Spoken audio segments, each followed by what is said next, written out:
And one last look at your traffic and weather from the Wetzel's Automotive Traffic Center here in your Monday morning. Not a whole lot going on the roadways as of right now. Do have an accident at Hunt Club Road and Windsor Lake Boulevard. Also got some stuff going on Charleston Highway and Pine Ridge Drive. See an accident out there as well. But other than that, everything looking relatively clean for your ride in on this Monday morning. And one quick peek at your weather. It is actually pretty cool in downtown Columbia right now. 56 degrees.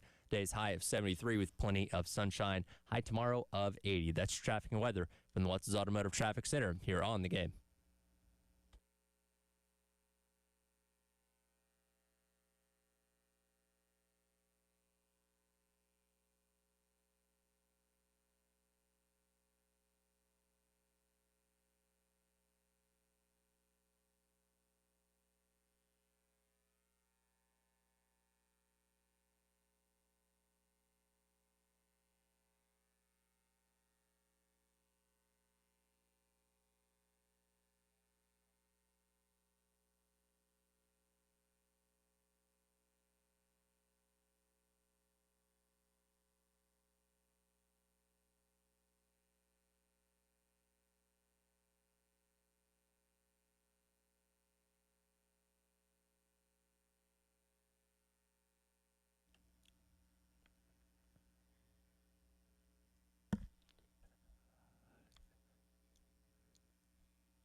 Oh, 9 o'clock on your Monday morning. Welcome in.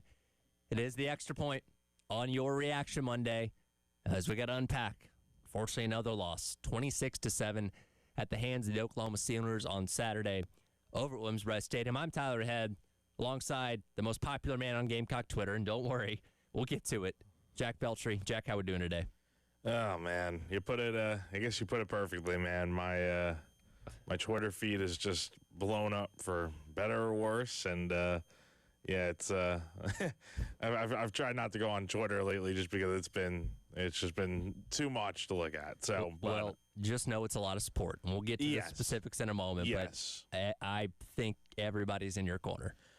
Yeah. So, I appreciate seriously all the nice comments out there and stuff. Seriously, Again, I didn't really do anything, but I appreciate all the nice comments as always. And no, man, doing well. And we got a tough loss to talk about. It's just been a tough year for South Carolina, and you wish it was better. You do, but there's still 5 games to hopefully turn around. But you need to see the signs that eventually it will. Saturday sucked. I mean, there's no two ways about it. That was not a fun game to watch, not a fun game to be at.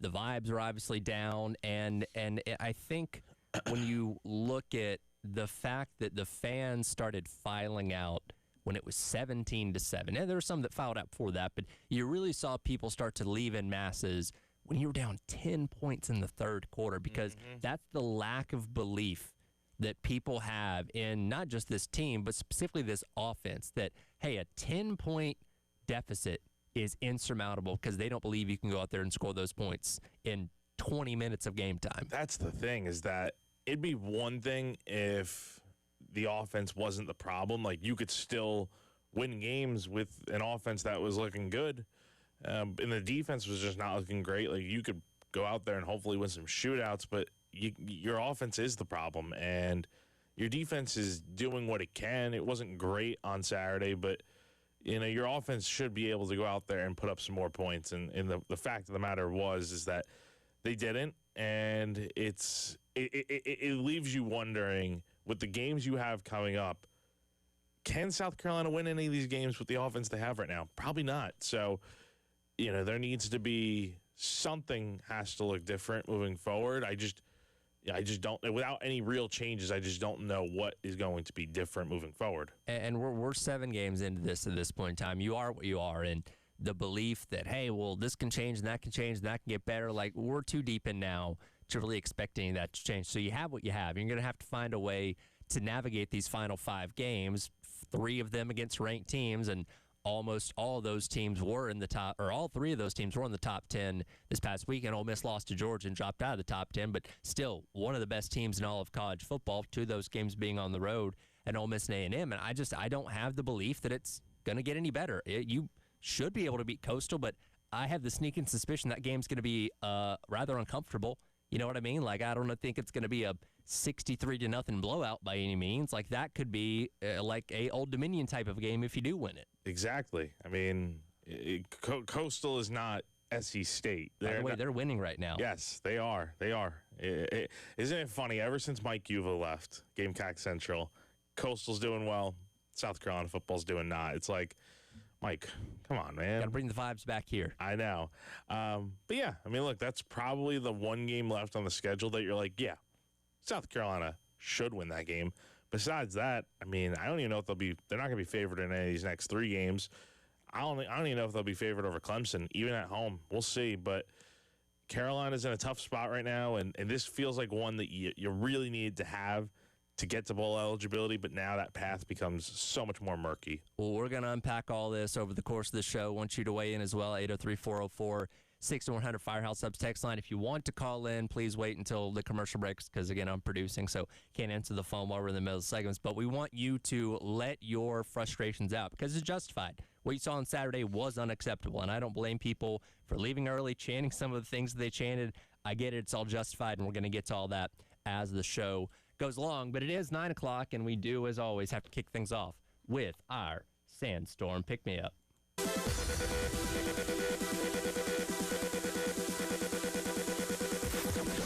Time to get hyped. Here's your 9 a.m. Sandstorm. Sponsored by George Sink Injury Lawyers. Just call all nines. Oh, it is time for your 9 a.m. Sandstorm Pick-Me-Up, brought to you by South Carolina's largest injury law firm, George Sink Injury Lawyers. If you've been hurt in the car or at work, call George Sink now at 803-ALL-9s. As I alluded to at the beginning of the show, Jack is the most popular man on Gamecock Twitter from this weekend, based off of what happened in post-game when Jack got the opportunity to ask Shane a question in reference to the offense, basically, and if any changes might be looked at being made again after coming off the heels of Lonnie Teasley's firing. So I want to play the full clip, and then, Jack, I'll let you take this wherever you want to go with it. I'll give my take on it as well. But for people that have not heard it yet, here is what happened on Saturday in the post-game presser. Shane, in the middle here, it's 7 games now. The offense has just continued to struggle. At some point, do you feel like a change is needed, whether it's... I made a change last week, Jack. I'm talking about the play calling. Every week, we're continuing to look at how to be better, and every week I do that. And every week, I will continue to do that and continue to evaluate that. What gives you hope that the play Next calling... question. Okay. What gives me hope? I see the way we practice during the week. What gives me hope, I see the number of guys that we had out today that I wasn't even sure was going to be able to play, that fought their asses off to get back out there and get healthy and be able to play today. What gives me hope, I know the talent we have on our offense. And what I just told our team, we're not playing up to our potential right now. I am not getting the most out of this team right now, offensively, defensively, and special teams. Jack, the floor is yours. So, look, I knew what I was getting myself into asking that sort of question, especially right after a game. You know, Shane was obviously very frustrated. I mean, that was easily obvious as soon as he walked in the room. And look, the question, in my opinion, had to be asked. I think it was as simple as that. And, you know, I mean, I wish I would have been able to get my full question out because, you know, obviously I know that Lonnie Teasley got fired a few days earlier. Like, I'm aware that a change was made, but again, my question was more so in reference to the play calling and whether it's the question ultimately would have been, you know, do you feel like a change is needed to the play calling or just the offensive scheme in general? So again, he eventually got around to answering it a little bit, and he did mention afterwards that you know, he didn't mean to, you know, be super short with me, even though obviously it did come off that way. And again, I don't think there's any need to apologize in general. You know, it's, you know, I'm just trying to do my job, asking a question. And on the flip side, I get it. He's frustrated. Everyone's frustrated. And you know, it's not the question you want to have to answer in a post-game media. And it's the question that I don't want to necessarily have to ask, but as a reporter and you see how the fan base reacts and stuff. And, you know, I feel like we as journalists kind of owe it to the fans that read our work, pay to subscribe to our websites and newspapers and stuff that follow along with our work to ask the questions that they want answered. And, everyone was criticizing the play calling during that game, and it just felt like probably the right opportune moment. And again, Shane was asked about it yesterday by David Cloninger from Post and Courier if a change had been made. So, again, it was asked twice this weekend, and I'm just glad I did not have to ask it again yesterday. But, again, I got no issue with it. I have a lot of respect for Shane. He's a good dude, nice guy, and he's always been good to me in media availabilities over the years. So, no issue with it. And, so no changes made, though.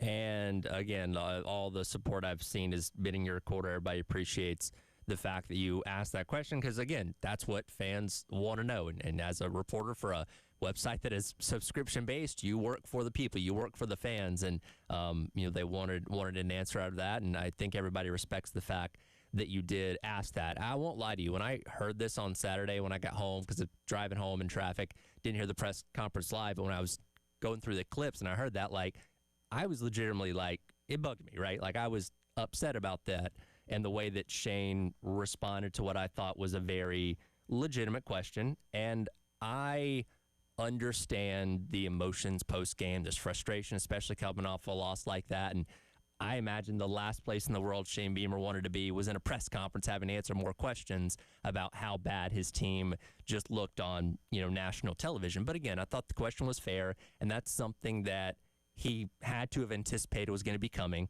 especially if you're standing out there on the field hearing the fans chant fire, Shula, multiple times, throughout the game. And here's the thing. He's right. He did make a change last week. He fired Lonnie Teasley, and that's something that I don't think a lot of us thought was going to happen in season because Shane Beamer, this is year number 5 now. Shane's never made a change like that. He'd only ever previously moved on from one head coach, that being Montero Hardesty at the end of the 23 season, but that was an off-season change, right? And we didn't know if Shane Beamer was the type of guy that was going to make changes in season or not. So the fact that he did that last week, I think, creates the question in people's minds of, okay, is he going to do that again?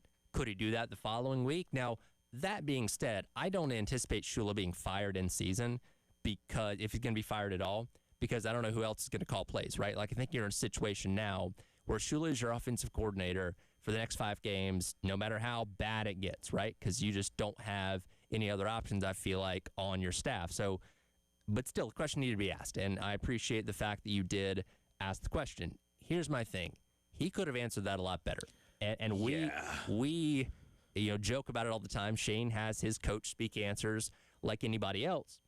Now it's a perfect opportunity to go coach speak, saying, hey, Jack, I understand why you're asking that question. We're evaluating everything every single day, every single week, and if we feel like a change needed to be made, we'll make that change. And you could have left it at that, wouldn't have gone viral, and quite frankly, wouldn't be talking about it here. But it's the kind of the snippiness, right? The testiness of answering that question, which is why it got the reaction that it did. And it only, at the end of the day, made Shane Beamer look bad. Again, I have not seen anybody taking his side on this. And again, that's his repercussions to deal with. And at the end of the day, I'm just disappointed in the way that he chose to answer that. Again, I got all the respect in the world for Shane. I don't know him as well as you do. I've only gotten the opportunity to meet him in person one time, but I know he listens, and I appreciate him for doing that. And this is not taking any shots at him, but I just feel like he could have handled that situation better at the end of the day. I think everyone could, right? And maybe the question would have been better served for the next day because he's had a day to kind of think about things and stuff, and he's a lot more. He's not happy in Sunday teleconference, obviously, but at the same time, I think it would have been a much more thought out type of thing. So again, I understand it. Right after the game, it's a tough spot to be in.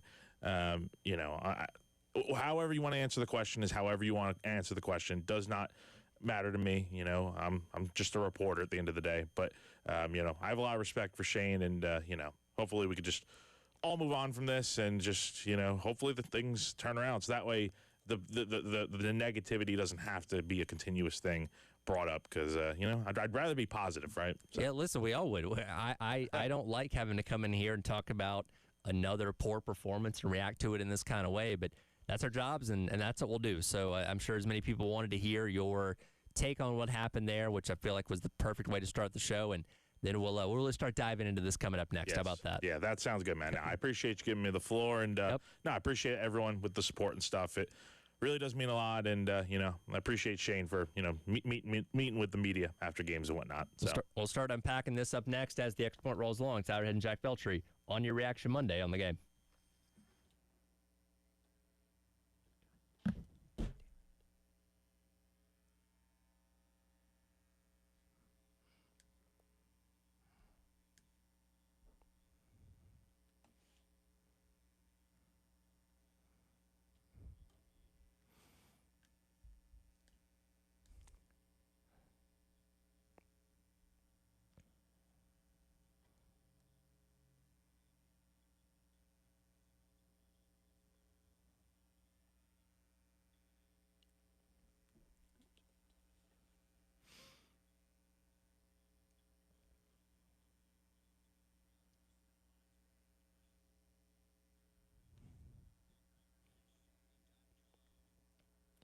It's all right here for our friends over at Twin Peaks. If you're frustrated from what you saw over the weekend, well, I know something that can take your mind off it. How about some dessert? It is National Dessert Month, and you can celebrate that all month long with our friends over at Twin Peaks with something like their Cinnamon Toast Crunch Cheesecake, which is topped with rum chata sauce, or a Twin Peaks sundae with vanilla ice cream and a warm Ghirardelli brownie. You can pair that with Screwball Peanut Butter Whiskey for the ultimate game day finish. And hey, we're still in the month of October. There are quite literally all sports going on right now. College football, pro football, Major League Baseball is heading into the World Series by the end of the week. The NBA starts quite literally tomorrow, and you can take in all that great action no matter what your sports preference is. Hockey going on too with our friends over at Twin Peaks TV as far as the eye can see. Tons of delicious food, and of course those 29-degree draft beers. Get down Twin Peaks Day, taking all the great sports action, food, and more with our friends at Twin Peaks.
All right, welcome back in. It is the Extra Point. Tyler Head and Jack Belcher with you on your Reaction Monday here on the game. We want your thoughts as well. 803-404-6100. Again, I'd advise you if you want to weigh in on the phone lines, please wait until the commercial break to call us. That's my chance to answer the phone because when I'm talking, I can't do that, obviously. But if you're on hold right now, stay there, and we'll get to you as soon as we can. Let's unpack this a little bit more of specifically what happened on Saturday because, again, there's a lot of reactions to get to. And, again, most of our conversation today is going to revolve around the offense. Defense had some issues as well, stopping the run and all that kind of stuff. But the main focus here is the offense, and I don't think there's a greater microcosm for what this offense has been so far this year than what happened on the opening offensive drive of the game for South Carolina where, hey, they were moving down the field. Actually ran the ball pretty well. Rasul Faison knocked off a long run, 36 yards, I think, on a 4th and 1 and set South Carolina up in the red zone. 1st and goal at the 9, and then that's where things went sideways. Yeah, just not the – again, it looked great at the start. Like, all right, you have the touchdown, the opening drive to Oklahoma. I mean, there were a pair of third downs that Oklahoma converted on. That was a common theme throughout the afternoon for the Sooners. But, yeah, I mean, look, that 3rd and 1 play, or was it 4th and 1 with Faison? Yeah, because they had a double back set. Yeah. He was essentially lined up as the fullback, and they handed it off to him, and he kind of broke through at the line of scrimmage. Yeah, he kind of had to hop over it, and then he just squirted out for 36 yards. I think we also saw maybe he doesn't have the most straight line speed at that point in time because he got chased down from behind. I think that's the one thing that Carolina is kind of missing there with the running backs because I don't think, people are saying Matthew Fuller would have scored on that. I don't know if he would have scored on that necessarily either, especially with a defender trailing right behind him.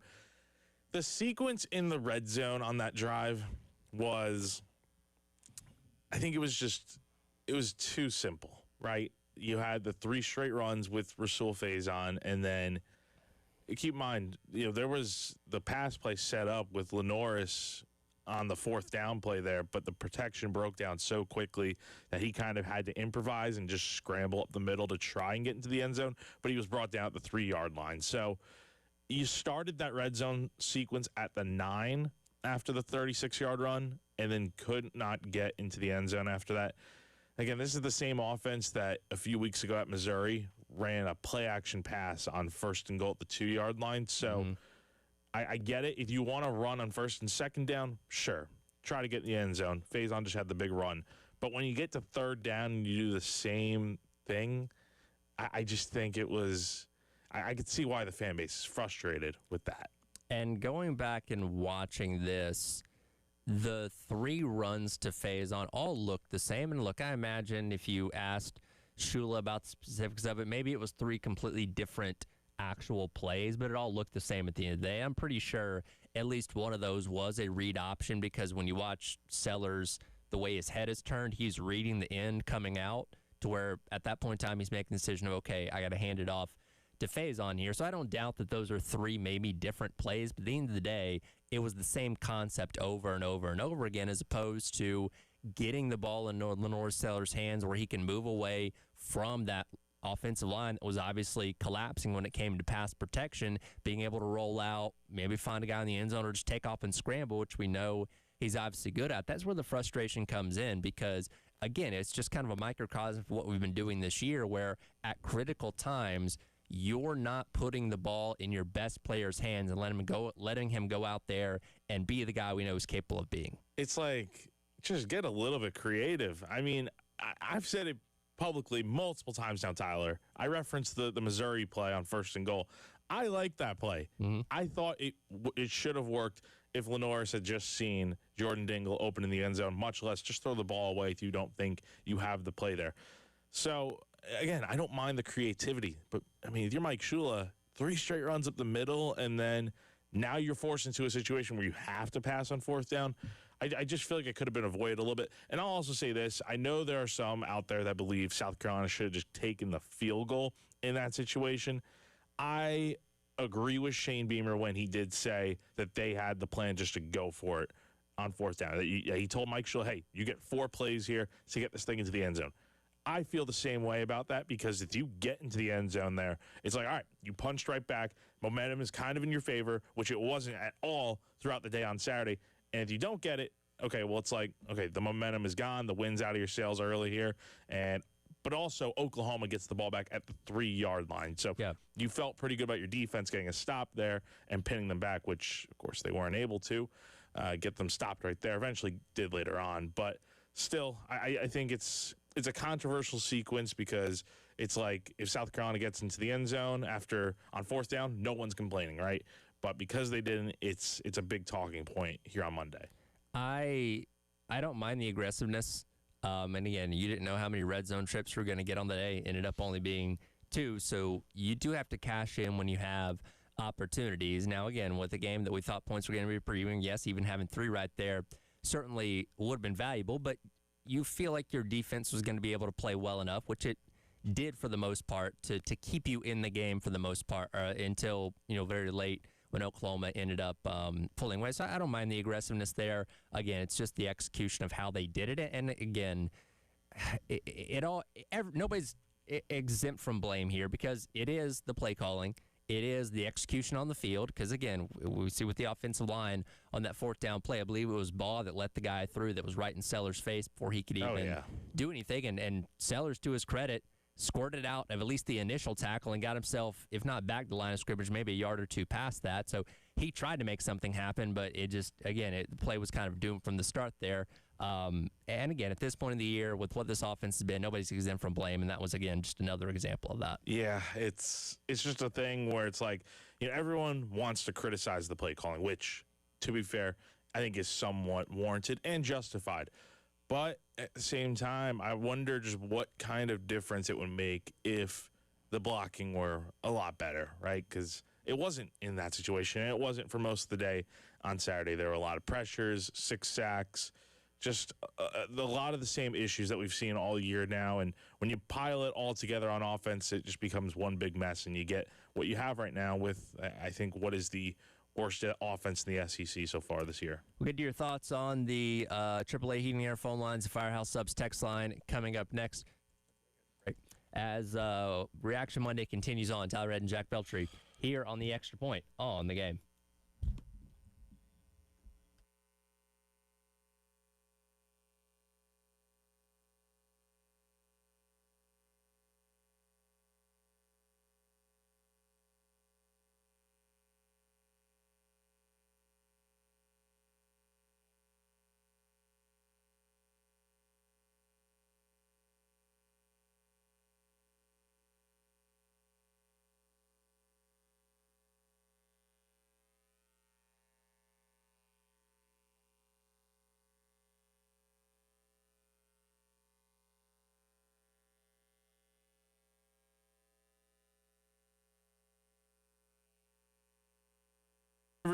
Everyone knows that AAA Heating and Air has the best HVAC replacement options in the Midlands with their guaranteed financing, no payments or interest for 12 months, and a 15-year parts and labor warranty.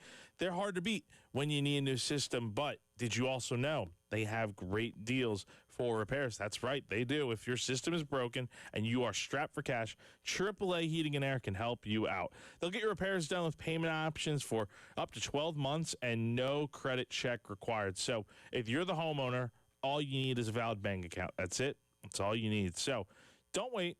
Call AAA Heating and Air today and get your comfort back on track. AAA Heating and Air. Comfort you can trust.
right, welcome back in. It is the Extra Points. Ed and Jack Beltry with you here on your Reaction Monday.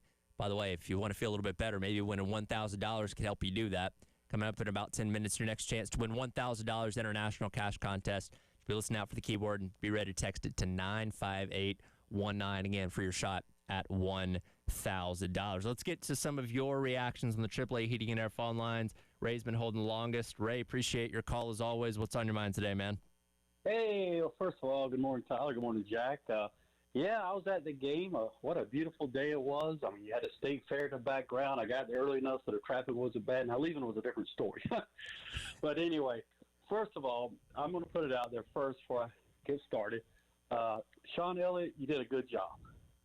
The fact that he took a team that's getting 10, 12, 14 penalties a game and only had one. So, I'll put it out there because, he didn't develop these guys. Had he been the line coach and developed these guys, we'd see a different story. And I'm not going to say names because I don't want to be ugly, but, the coach that Coach Beamer hired to develop that line just, in my opinion, just never got the job done. And it's like if the fan base or media question it, it's like, Coach Beamer, did like he does, like he did last night, when Jack asked him a simple question. He gets his feelings all tied up. He gets, he kind of gets upset more so than he should. So, golly, guys, I tell you. So anyway, so what I'm getting at, it's like everybody knew a change probably needed to be made. But Coach Beamer's like, well, I'll put it in your face. I'll even give him a raise. So that's why we're in the mess we're in. And I've always said, if you make a mistake hiring a position coach, it's amazing how that can absolutely wreck that side of the ball. But if you make a mistake hiring a coordinator, I mean, that causes coaches their jobs sometimes. And I hope that doesn't happen, because if it doesn't happen, it means we're starting to win.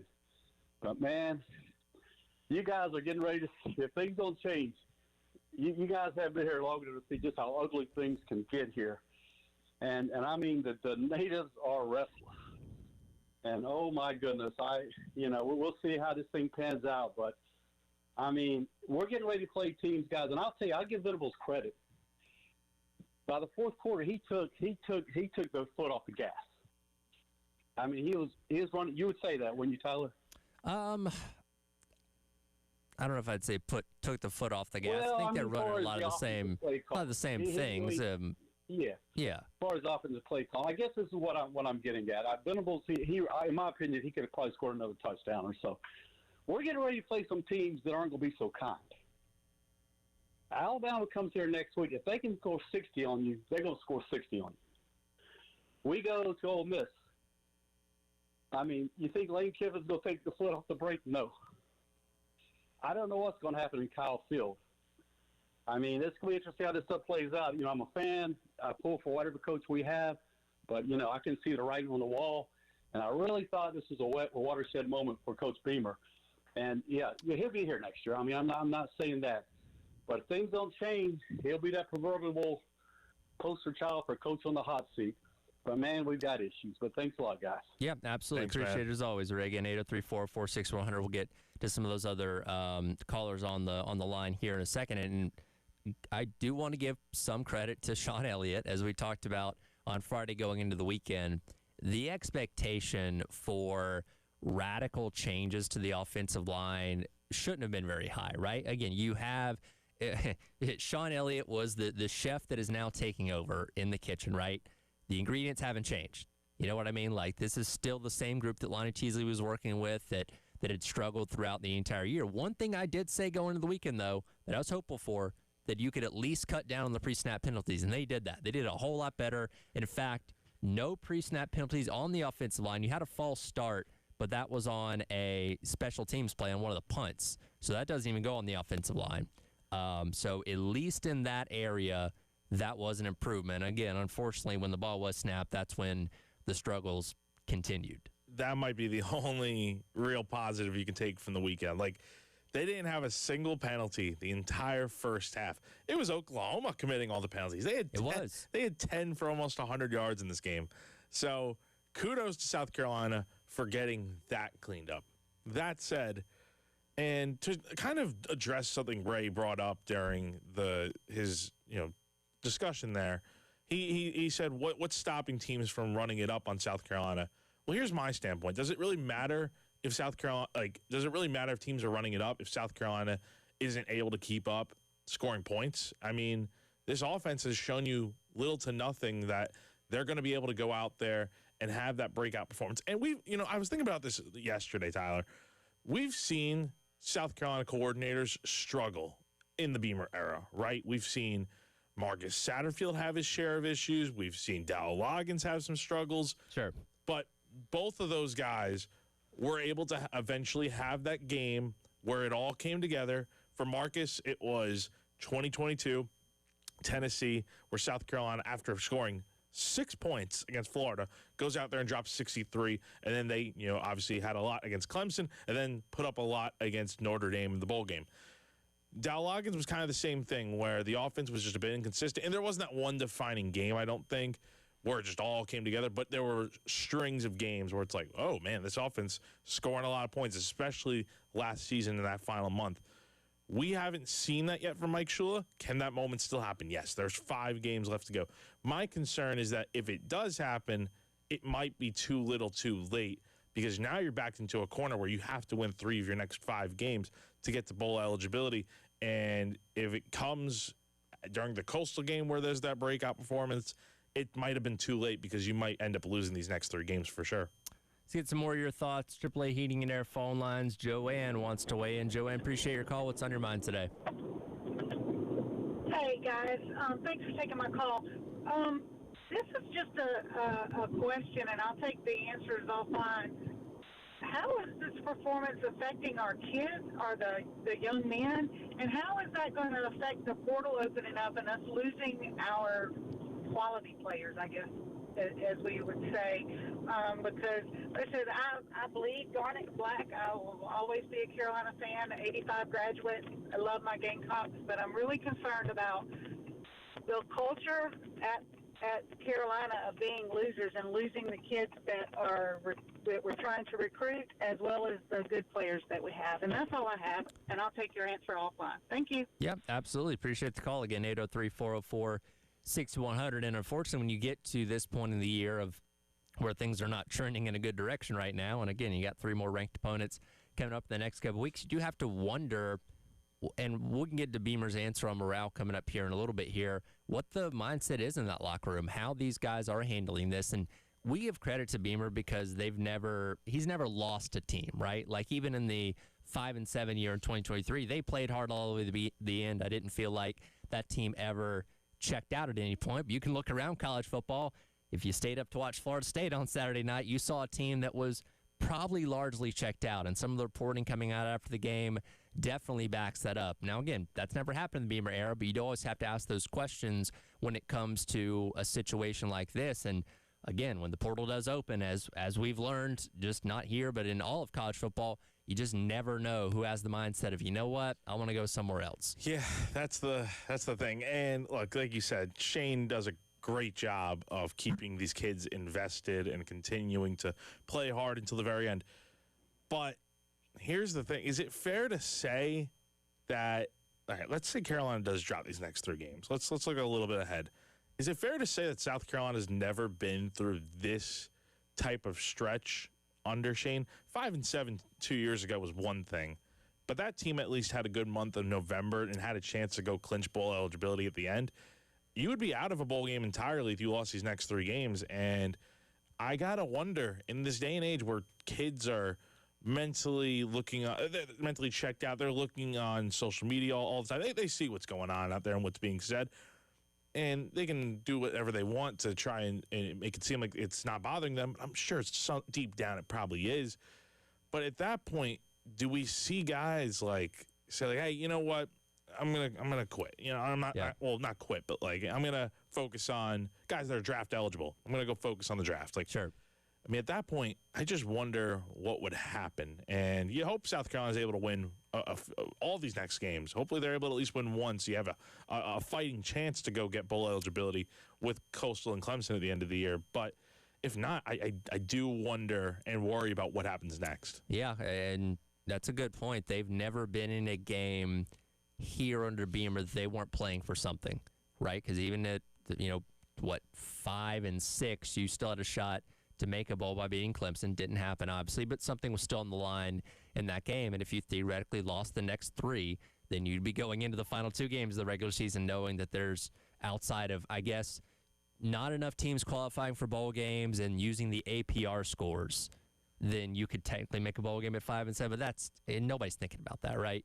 No. Your mindset is we've got 7 losses. We can't make a bowl game now. So, yeah, that would really test things. And again, I hope we don't get to that point. Hope you can pull an upset in these next 3 weeks. But again, the hopes of that unfortunately are not high right now because you just don't have an offense that can score more than 10, 14 points. But maybe this is where we get to see something just change and turn around. And again, how much hope did anybody have after that Florida game that we have talked about over and over again back in 2022? Nobody had hope. I thought Tennessee was going to score 63 points in that game against South Carolina. So, hopefully things can improve, but right now it's looking pretty bleak. Yeah, again, more reactions on the other side. Again, for those of you holding on the AAA heating and phone lines, we'll get to you as Reaction Monday continues on. Tyler Head and Jack Beltry here on The Game.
two wide receivers over to the right. Sellers working out of the shotgun. 4th and goal from the 2. Snap it back. Looking left side. Pressure coming. Throwing. Leaping. Caught. Nick Harbor. Midway through the back of the end zone. Touchdown, Carolina. Touchdown, Nick Harbor, his 2nd on the season. Sellers backed out, let the ball go from 2 yards out. The extra point could make it 14-7. And a sigh of relief around Williams-Brice Stadium. Another 4th and goal. This time they convert. Welcome back in. It is the Extra Points Hour, and Jack Belcher with you on your Reaction Monday. Here on the game, well, not everything went wrong on offense on Saturday. He did have the one score, and that was, I believe, the lone highlight they did play in the post game, at least from South Carolina's side of things. And that was a 4th down conversion as well. The only other time you got in the red zone on the day, unfortunately, that was all she wrote. 2 trips in the red zone, only converted on 50% of those. And again, we use the phrase "bend don't break" when it comes to defenses that will allow you to move the ball between the 20s but not really get into the 20s. What do we use for an offense that can't get into the red zone, that at times can move the ball in between the 20s but can't seem to get in the red zone? They can move the ball. Let's not get that completely twisted. Like they moved the ball a little bit over these last few games. But yeah, for whatever reason, when teams hit the red zone, sometimes it can be a different story. And for South Carolina, it certainly has been that way. I don't know if it feels like this to you, Tyler, but at least to me, it feels like, without any inside knowledge on this, but it feels like the play calling to some degree kind of changes a bit when they do get into the red zone. Like, okay, I understand. Like, you're at the 5-yard line or whatever, run the football. And in this drive where South Carolina did eventually score a touchdown, you had Matt Fuller running the ball 3 times at the 1-yard line. I don't have a problem with that because it's Matt Fuller, right? He should be able to get into the end zone. He is this big bruising running back that we've been talked about and shown some good things over the last few games. Sure. But he could not get a single yard up front. Now, what is the reason for that? Is it the offensive line not blocking well? That's always part of it. Is he not finding the right holes? I'm sure that's also part of it, if there are any holes to be found. But at the end of the day, it was nearly an identical situation where you're in the red zone at the goal line now. You couldn't get in 3 times. It's good that they actually ran a pass play that worked this time around. And it kind of felt like some backyard football stuff where Lenore's just kind of rolled out, threw it up to Nick, and hopefully he catches it, and he did. And it was a touchdown. It made it a 1-score game at that point. And you had some momentum going, but you could not build upon it the rest of the day.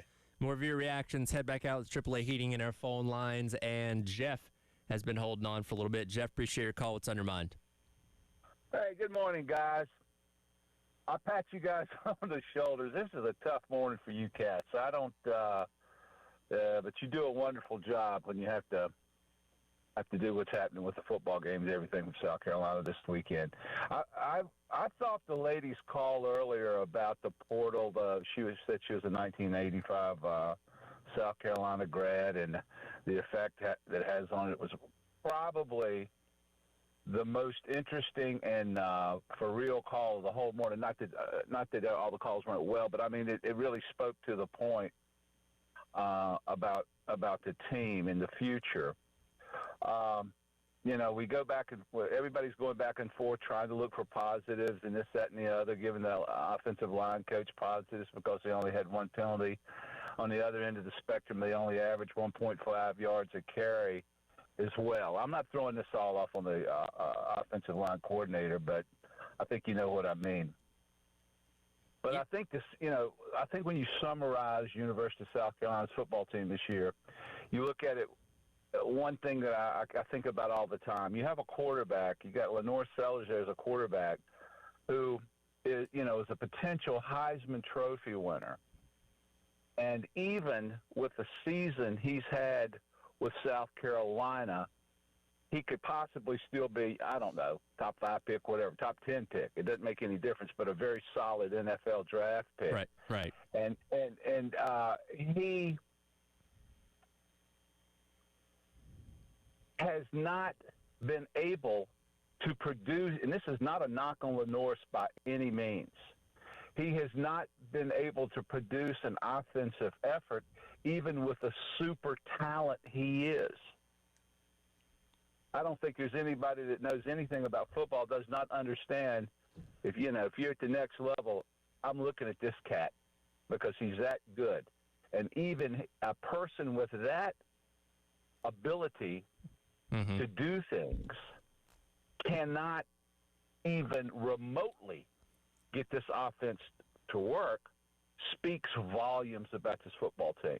Yep. And when you go back and you look through this past year, like when they played Virginia Tech that first game, I called y'all into the next day, and I was like, hey, right. They won, and I'm really positive about this because I don't think they played very well. Right. I didn't think South Carolina played very well, but I didn't realize at the time how bad Virginia Tech Sure. was. And I'll get to the. Yeah, Jeff, don't mean to cut you off there. We are up against the break. A lot of good insight there. We'll touch on some of those things as well as get some more of your reactions. The Reaction Monday rolls along. Head into hour number 2 here on your Monday on the Game.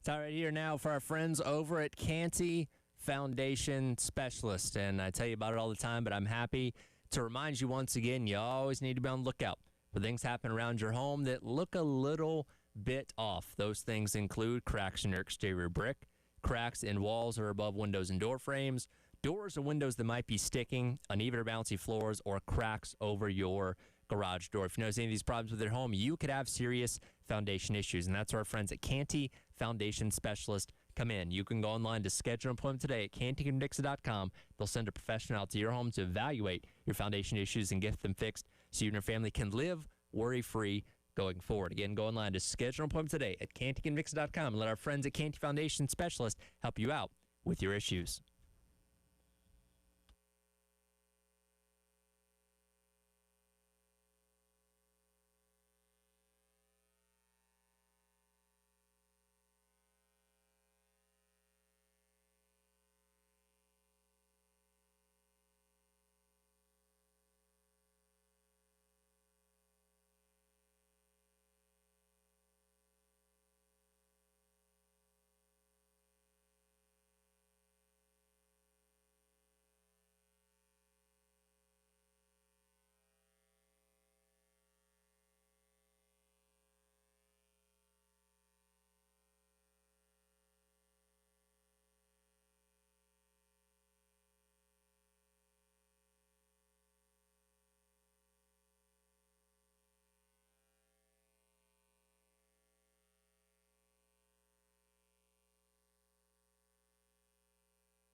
All right, welcome back in hour number 2. Tyler Head, Jack Belcher along with you here on your Reaction Monday. Unfortunately, breaking down another South Carolina loss, 26-7 to Oklahoma on Saturday, dropping Carolina to 3-4 on the season and 1-4 in conference play as of right now, and looking ahead to a daunting task of the next 3 games ahead. Alabama coming in this weekend, Ole Miss on the road, and then A&M on the road. We'll get to some more of your calls. I know Nick and Jason are holding on the phone lines. We'll get to you in just a minute. I did want to touch on what Jeff touched on there. We had to run into a break. Didn't get really time to elaborate on it. But talking specifically about the Norris Sellers and, the frustrations of this offense. And I want to play a quick clip here. This is Sellers after the game on Saturday talking about the lack of offensive consistency. We just haven't been consistent. We get stuff going, we dropping the ball. We really just got to finish.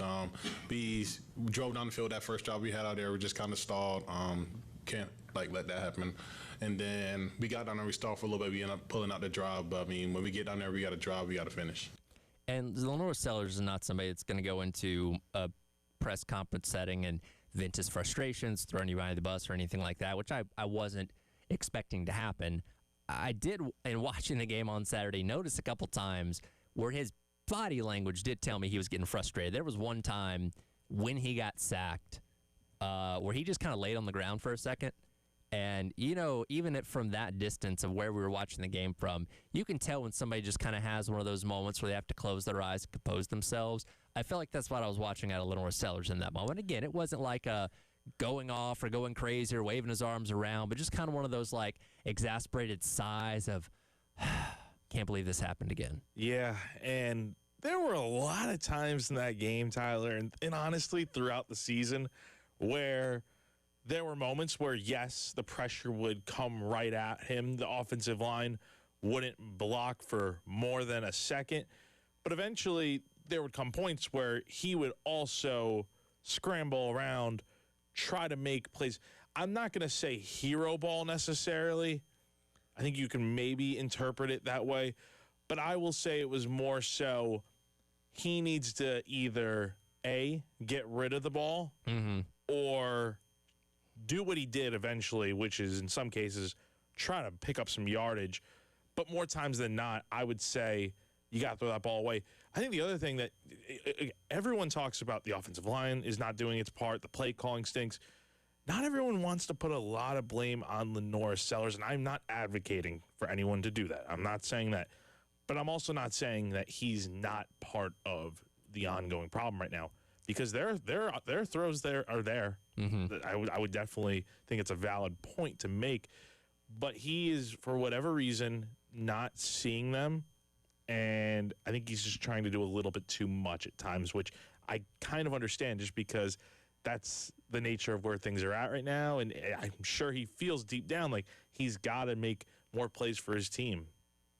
Yeah, and this goes back to something, unfortunately, we've talked about a lot, where I almost feel like he's overthinking it at times, where he's sitting there in the pocket saying, okay, well, I want to let things develop downfield, keep my eyes downfield. And earlier in the season, he wasn't cutting and running as much. He was kind of staying in the pocket more than he had a year ago. I feel like that's opened up a little bit more, where now he feels more comfortable when it comes to breaking out and trying to make something happen with his feet, like some of the great plays that he was making a season ago. But I still just think at this point, it seems like it's in his head too much. He's overthinking it, even on some of the plays where he does have a good pocket, can sit back there, go through his progressions. We've seen bad throws, seen underthrows, seen bad reads, throw the ball into danger, those kind of things.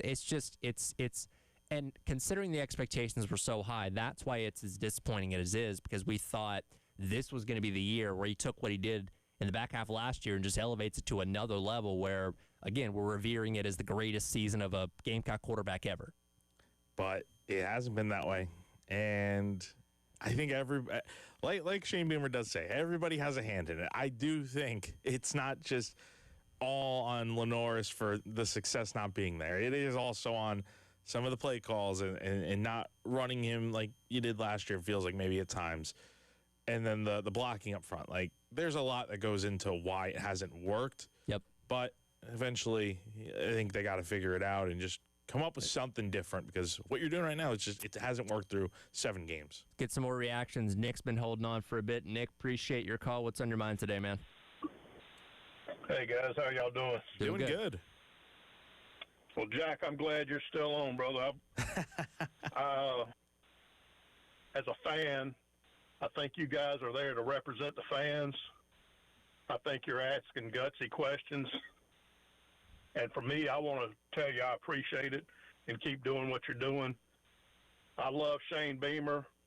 Recruiting here is like it's never been. I'm 57 years old, man. I've been watching this for a long, long time.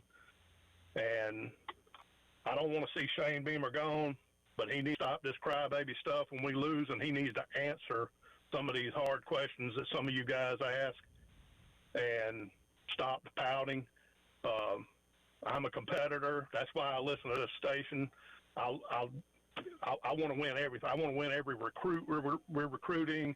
I want to win every game. I want to win every play, and we know that's not going to happen. But to say you're so much of a competitor that you can go off on a reporter is inexcusable, and I personally think he owes you a public apology in the same platform that he went off on you. I know you're going to be professional and say that's not necessary, but I think it should happen. And as the lady who called earlier asked about recruiting, we've already lost one, a tight end, pretty high-rated tight end, and the domino effect can happen. Something's going on in this locker room, and yes, he's correct. He does need to fix it. And thank you again for what you do, and I'll hang up and listen. No, great call, man. No, appreciate that. And, I understand again, just addressing multiple things. With the tight end situation, yeah, that can have a domino effect. And I saw Jordan Kay from the State wrote the story interviewing the kid. Jamal House, yep. Tight end. And the quote was, I want to go somewhere where I can get the ball. So that'll be something interesting to keep an eye on, because South Carolina historically has used tight ends a lot in the offense.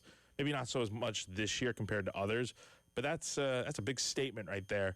And then just the other thing, look, again, like I said, you're right. Like, he does not owe, I am going to say, he does not owe me a public apology. Again, he briefly mentioned that he didn't mean to not cut me off, be short with me the other day. So I'll say that about that. But yeah, I understand the frustrations are high right now, not just for the coaches and the players, but the fans as well. They have a right to be upset with what's going on. Let's get some more reactions here. Jason's also been holding on for a bit. Jason, appreciate your patience. What's on your mind? Hey, how y'all doing? Love your show. Appreciate it. I had to pop another blood pressure pill, but let me say this real quick.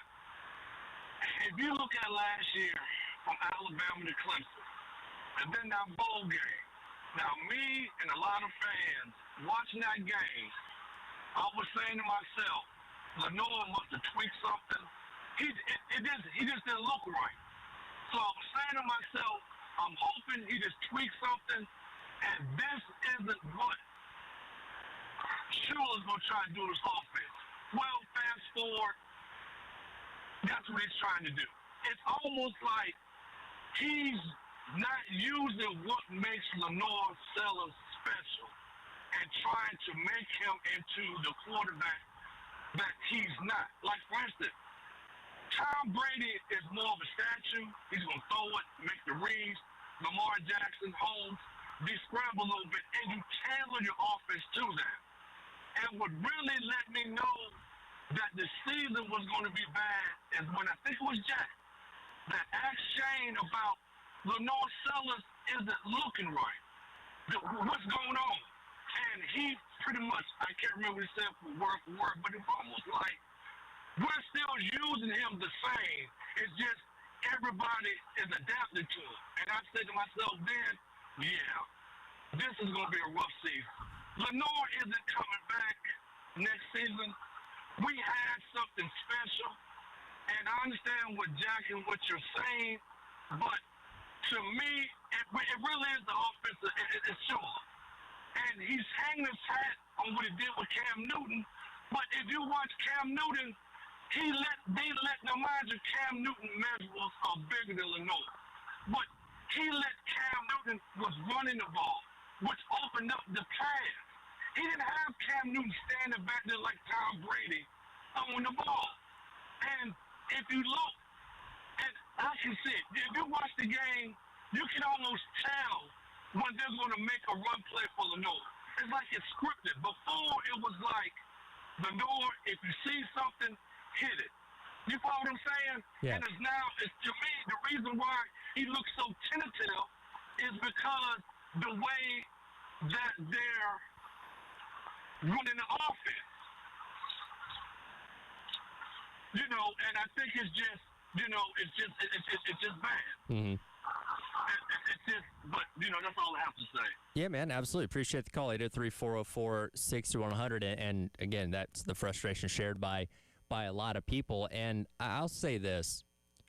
Dow Loggins was not like the greatest offensive coordinator in the world. Nobody was, you know, saying that he deserved the Broyles Award for best assistant or stuff like that. And we certainly, you know, wish him the best of luck at App State and all that kind of stuff. But he always made a point to make sure the best player on the field was getting the ball consistently. Did it with Xavier Legette in 2023. Did it with Lenore Sellers a season ago. Again, it didn't always work, but you could not deny the fact that he wanted to make sure 16 had the ball in his hands as much as possible, and unfortunately we're not seeing that with the Shula offense. No, we're not. And that was, for all the criticism that Dowell got, I think he was a good coordinator. I think he did his job as best he could, and he had some good success on the field here at South Carolina. There's no denying that. Like, that last stretch of the month last season in November was very, very good. Helped South Carolina have that winning streak that it did. But you're right. It does not feel like Mike Shula is the same as Dow Loggins in terms of, like you said, getting the ball to your best players.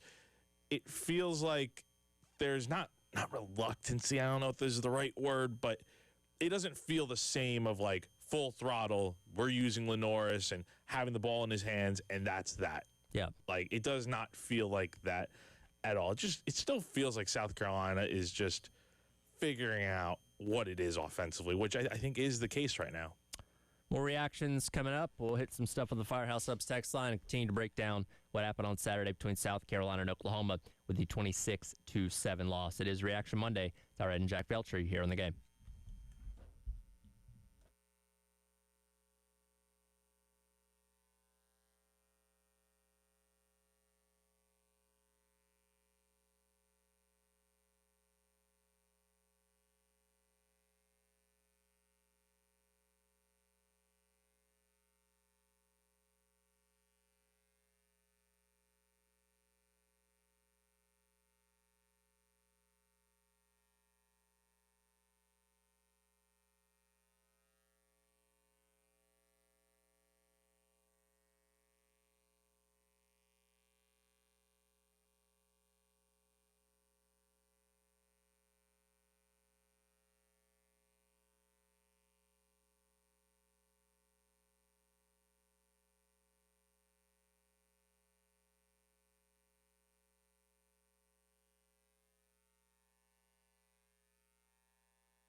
Welcome back in. Extra Point. Sider and Jack Beltry along with you here on your Reaction Monday on the game. Appreciate all of you that have weighed in on the AAA Heating and Air phone lines. A lot of you weighing in on the Firehouse Subs text line as well.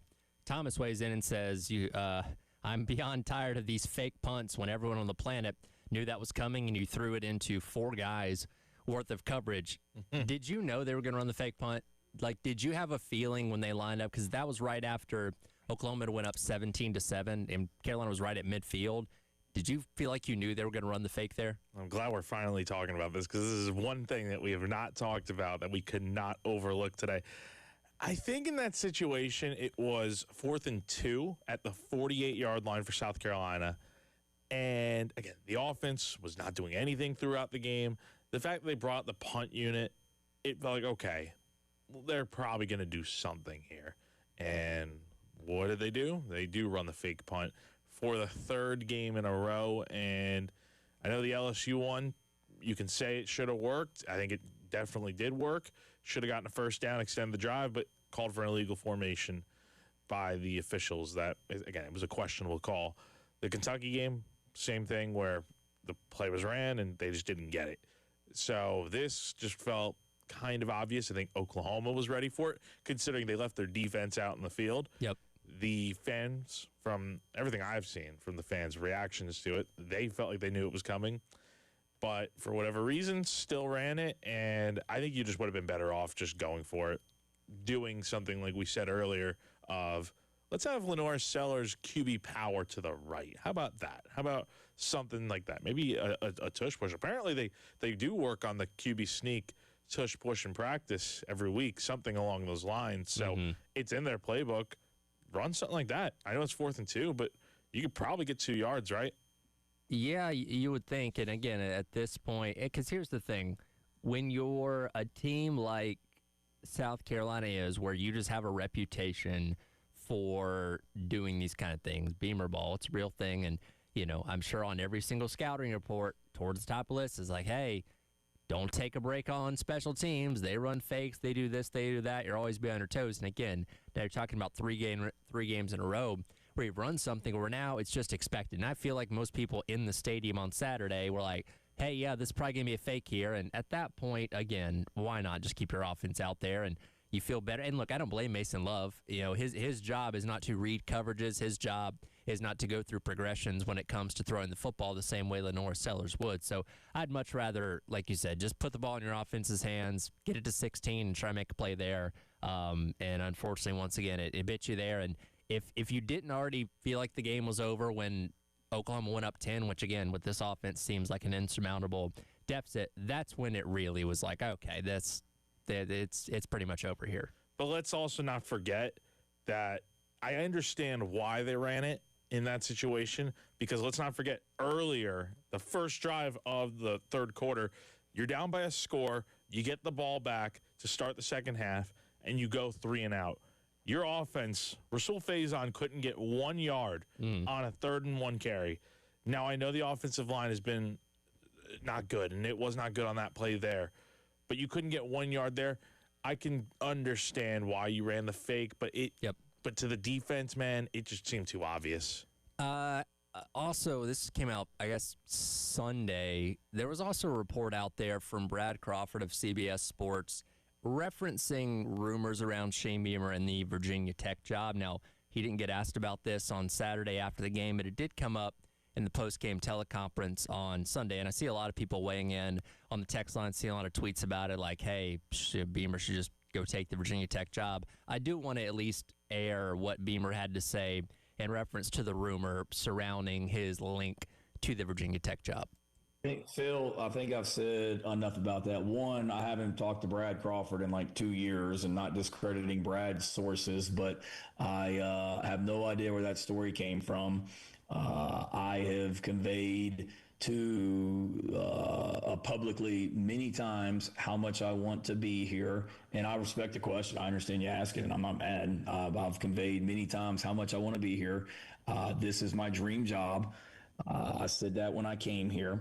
Nothing has changed. I am pissed off Phil, at the way we are performing right now, and it's not acceptable. I came here to win a championship, and right now we're not getting it done. And my focus right now is on getting it fixed and getting back to last year.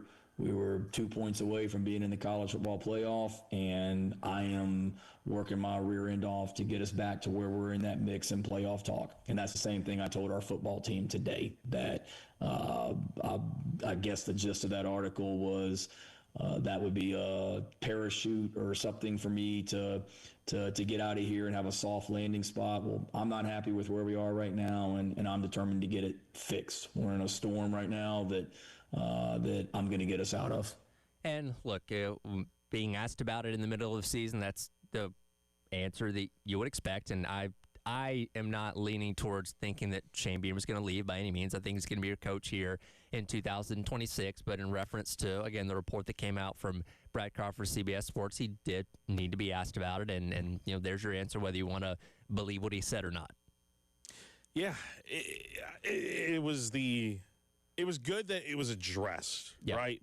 I think that is a good question that Phil asked there, and giving him the floor to kind of, and he's talked about many times before that he wants to be here at South Carolina. He loves it here. His family loves it here. And also, we go back to what he said in the SEC football documentary, Any Given Saturday, where he talks about the weight that comes with being Frank's son, and that's what he is at Virginia Tech. But here, he's just Shane Beamer at South Carolina. So I know he wants to build his own legacy and stuff, and not kind of have those same.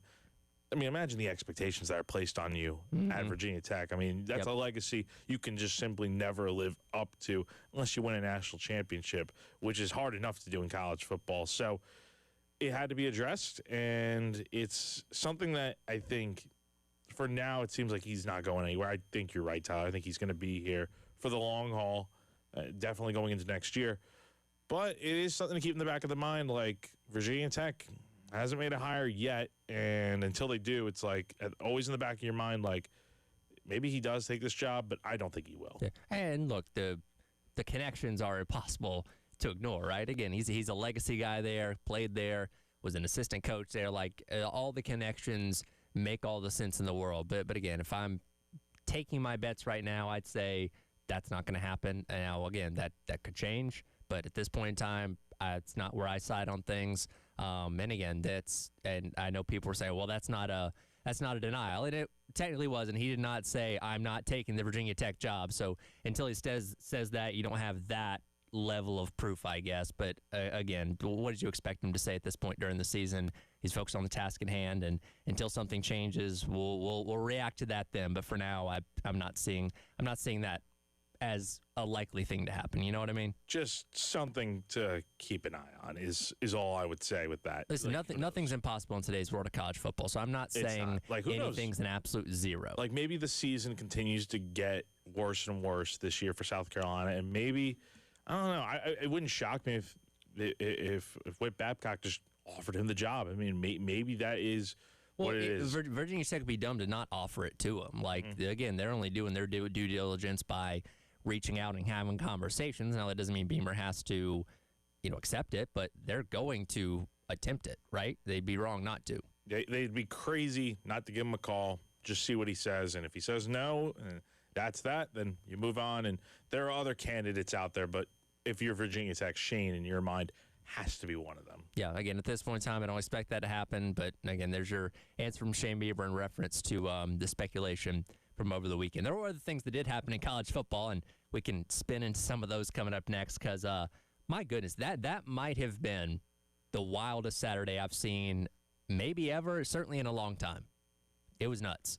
It was. We have from Friday to Saturday, yes. It started on Friday night. We have a lot to talk about, buddy. We'll dive into some of that coming up next as the Extra Point rolls along. Tyler Head and Jack Beltry with you on your Reaction Monday here on The Game.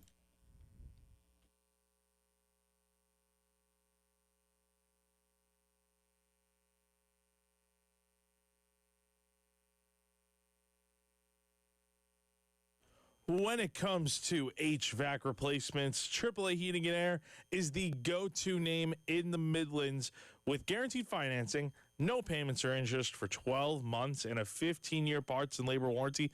It's no wonder they're the best in the business. But wait, I got more for you. Did you know AAA Heating and Air also offers incredible deals on repairs? Yes, if your system is broken and you're worried about the cost, they have got you covered. AAA offers up to 12-month payment plans with no credit check for all repairs. Yep, that's right.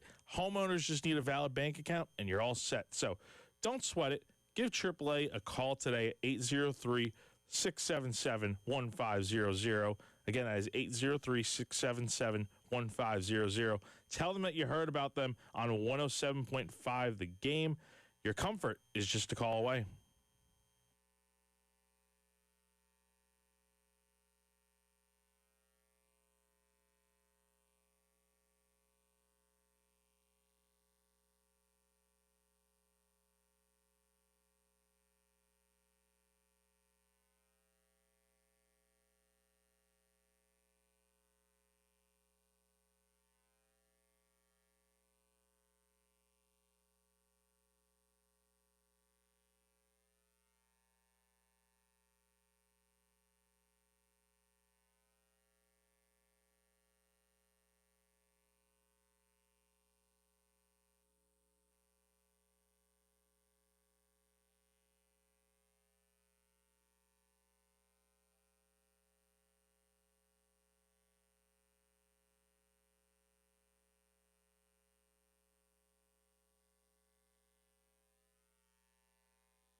Welcome back in. It is the Extra Points. Tyler Head and Jack Belcher along with you here on your Reaction Monday. On to the game. Of course, focusing mainly on South Carolina and their loss to Oklahoma, but it was a wild weekend of college football. And the benefit of having an early kick like the 12:45 one against Oklahoma is most of us got home, late afternoon, early evening to be able to take in the rest of the college football weekend. There was at one point, Jack, where I had 4 different games going at once, trying to listen to them all, had the audio up on all of them because there were so many things happening, especially in that 9:30 to 10:30 hour range where I was trying to keep up with everything because there were so many great things happening at once. Just a lot of chaos this weekend, I think would be the main thing. You had 4 different top 10 teams lose this weekend, and I feel like the place you got to start is down in South Beach on Friday night. It looked like a trap. It looked like a trap. We talked about this on Friday. We said, look, Louisville's a very good team, and there's always that one Miami slip-up during the year where Mario Cristobal or just Miami in general has a great year, but they kind of something goes wrong, and it kind of derails the season. Step 1 happened on Friday night, losing to Louisville as the number 2 team in the country to an unranked team. But now we see what happens next with Miami. It's going to be very interesting. And here's the thing. So they lose 24-21. Again, Louisville is a good team. They came into the game at 4-1. Miami no longer controls its destiny in the ACC. So they are now sitting at 1-1 in conference play.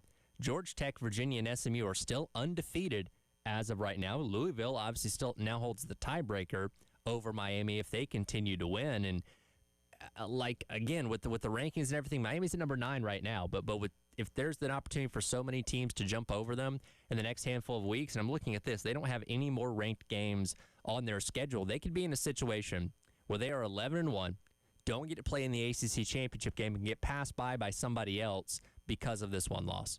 It's a bad loss, but it's not like you lost to a bad team. Like Jeff Brom's done a phenomenal job at Louisville, and they deserve a lot more credit, and it seems like they're starting to get it now that they took down a top 5 team in the country. But if you're Miami, I mean, you're scratching your head at how did this happen? And from the first drive of the game, where Louisville ran the fake field goal at the really close to the goal line, and then they get the first down, and they punch it in right after. I mean, you look at that. That's the difference in the game right there when you look at what the final score was in this one. And also, let's not act like Miami was great all that much either. I mean, Carson Beck was just not good in this game. I was texting you about it, man. He looked awful in this game. It reminded me a lot of his game against Florida last year. He threw 3 picks, 3 pretty egregious picks. He threw 4 on Saturday or Friday night. Really threw 5. I love ball don't lie moments, and we had a great example of that on Friday because Miami had taken the game to 3 points. It was 24-21. They got a touchdown after recovering a fumble from Louisville. Louisville then proceeds to punt the ball back to them. So Miami's got the ball, down 3 points. It looks like they're driving to win the game. Carson Beck throws a pick.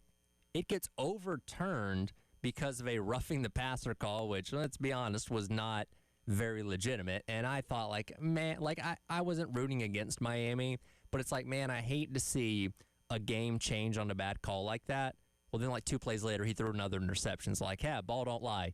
Louisville goes on to win the game. Yeah, I love those moments too, man. So a bad loss for Miami, one that we'll see how they recover from if they can. But this is like you said, now they don't really control their own destiny, and that's a place you don't want to be in. So that's an example of a team losing to an unranked opponent. You had a great top 10 matchup between Ole Miss and Georgia, number 5 versus number 9. And my goodness, if you love punts, this was not the game for you because, A, Georgia did not punt at any point in the entire game, and Ole Miss did not punt for the first time until the 4th quarter of this one.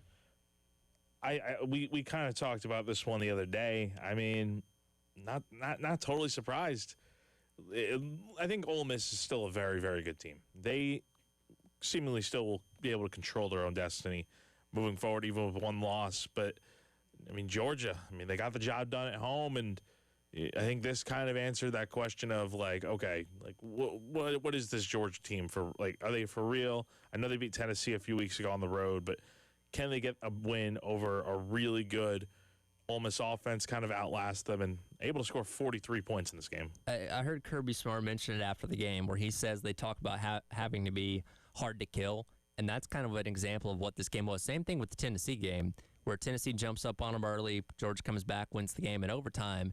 Not quite the same case here because Georgia was kind of stayed in lockstep with Ole Miss the entire game. Ole Miss did get up by 9 points at one time, but Georgia just being in the game, they are a different team coming out of the locker room, and they were able to, after Ole Miss scored on the first 2 possessions of the second half, finally able to stop them, and then Ole Miss did all of nothing. Let's see, after when Georgia finally stopped them, Ole Miss, so Georgia scores the touchdown to make it a 2-point game. Ole Miss then goes 3 plays, 0 yards, 3 plays, 1 yard, 5 plays for 12 yards. That was their final 3 possessions of the game.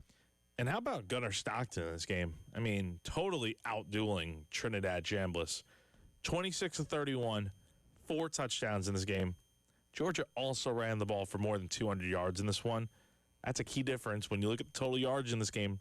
510 yards of offense for Georgia. Yep. 351 for Ole Miss. That's a good number still for Ole Miss, but you get 500 yards of offense on defense. It's not going to win you a game. Yeah, and look, Georgia's defense is not as dominant as it had been in years past. They're not as deep as they were, but this offense finds a way, and Gunnar Stockton is a dog, as we like to say, and he certainly showed you that again on Saturday. Another matchup featuring a team that was in the top 10 in LSU, going to Vanderbilt, a team they'd not lost to since, I think, 1990.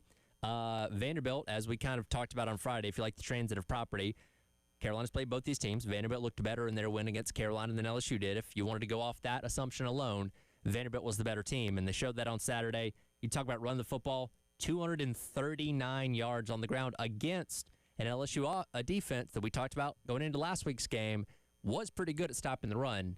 Diego Pavia and the boys ran all over him. Yeah, this defense hasn't been that good lately trying to stop the run. They struggled against South Carolina stopping the run. I mean, that number with yardage gained without the sacks included would have been much higher. Well over 200 for South Carolina last week against LSU. But, I mean, Vanderbilt, very good running the football in this game. And it didn't take a superb Diego Pavia passing performance. He was good enough. But him running the ball in this game, it's a weapon that he has in his back pocket, and he can make you pay with it. Don't look now. Vanderbilt is very much a legit college football playoff contender. 6-1. We're in a different reality right now. We are. Like, game day is going to Nashville this weekend for Vanderbilt, Missouri. Like, who would have thought that? And I think there needs to be a lot of Vandy apologists out there, including myself. I was not sure Vanderbilt was going to replicate what they did last year and so much more, and they've far exceeded all expectations. Now, I do want to bring this up on the flip side. Okay. Seems like the temperature is kind of creeping up a little bit in Baton Rouge. One loss is not going to end Brian Kelly's tenure there, but it is worth keeping an eye on because this is kind of heading towards, you got 2 losses now. You're 2-2 in SEC play. It's going to be hard to make the conference title game with all that in front of you. Is LSU going to have to make a change at the end of the year with all the coaching changes that are going on in college football? They have to win out if they want to make the college football playoff. And look, his buyout is insane. But as we saw with Penn State, there is absolutely nothing impossible in today's world of college football. So I much like I said to the Beamer to Virginia Tech thing, I don't think so, but you can never say absolutely zero. No. That's just college football today. Yeah. It would be very interesting to see what happens, though, if they do miss the playoff once again. That would be a failure with this team they brought back. The other top 10 team to go down on the weekend, Texas Tech, number 7, going on the road to last year's Big 12 champ and the team that made the college football playoff in Arizona State. This was a wild one. Arizona State gets up by 12 points, 19-7. Texas Tech battles back. They score a touchdown to go up 22-19 after a long punt return with just under 2 minutes to play. Arizona State proceeds to drive all the way down the field themselves, score a touchdown themselves with under 30 seconds to play, put themselves up 26-22, and hang on. And we didn't think anybody was going to beat Texas Tech this year, and they finally have their first loss, and that's a pretty wide-open Big 12 right now because there are several teams that still don't have a loss in conference play, BYU and Cincinnati. So Texas Tech currently does not control its own destiny.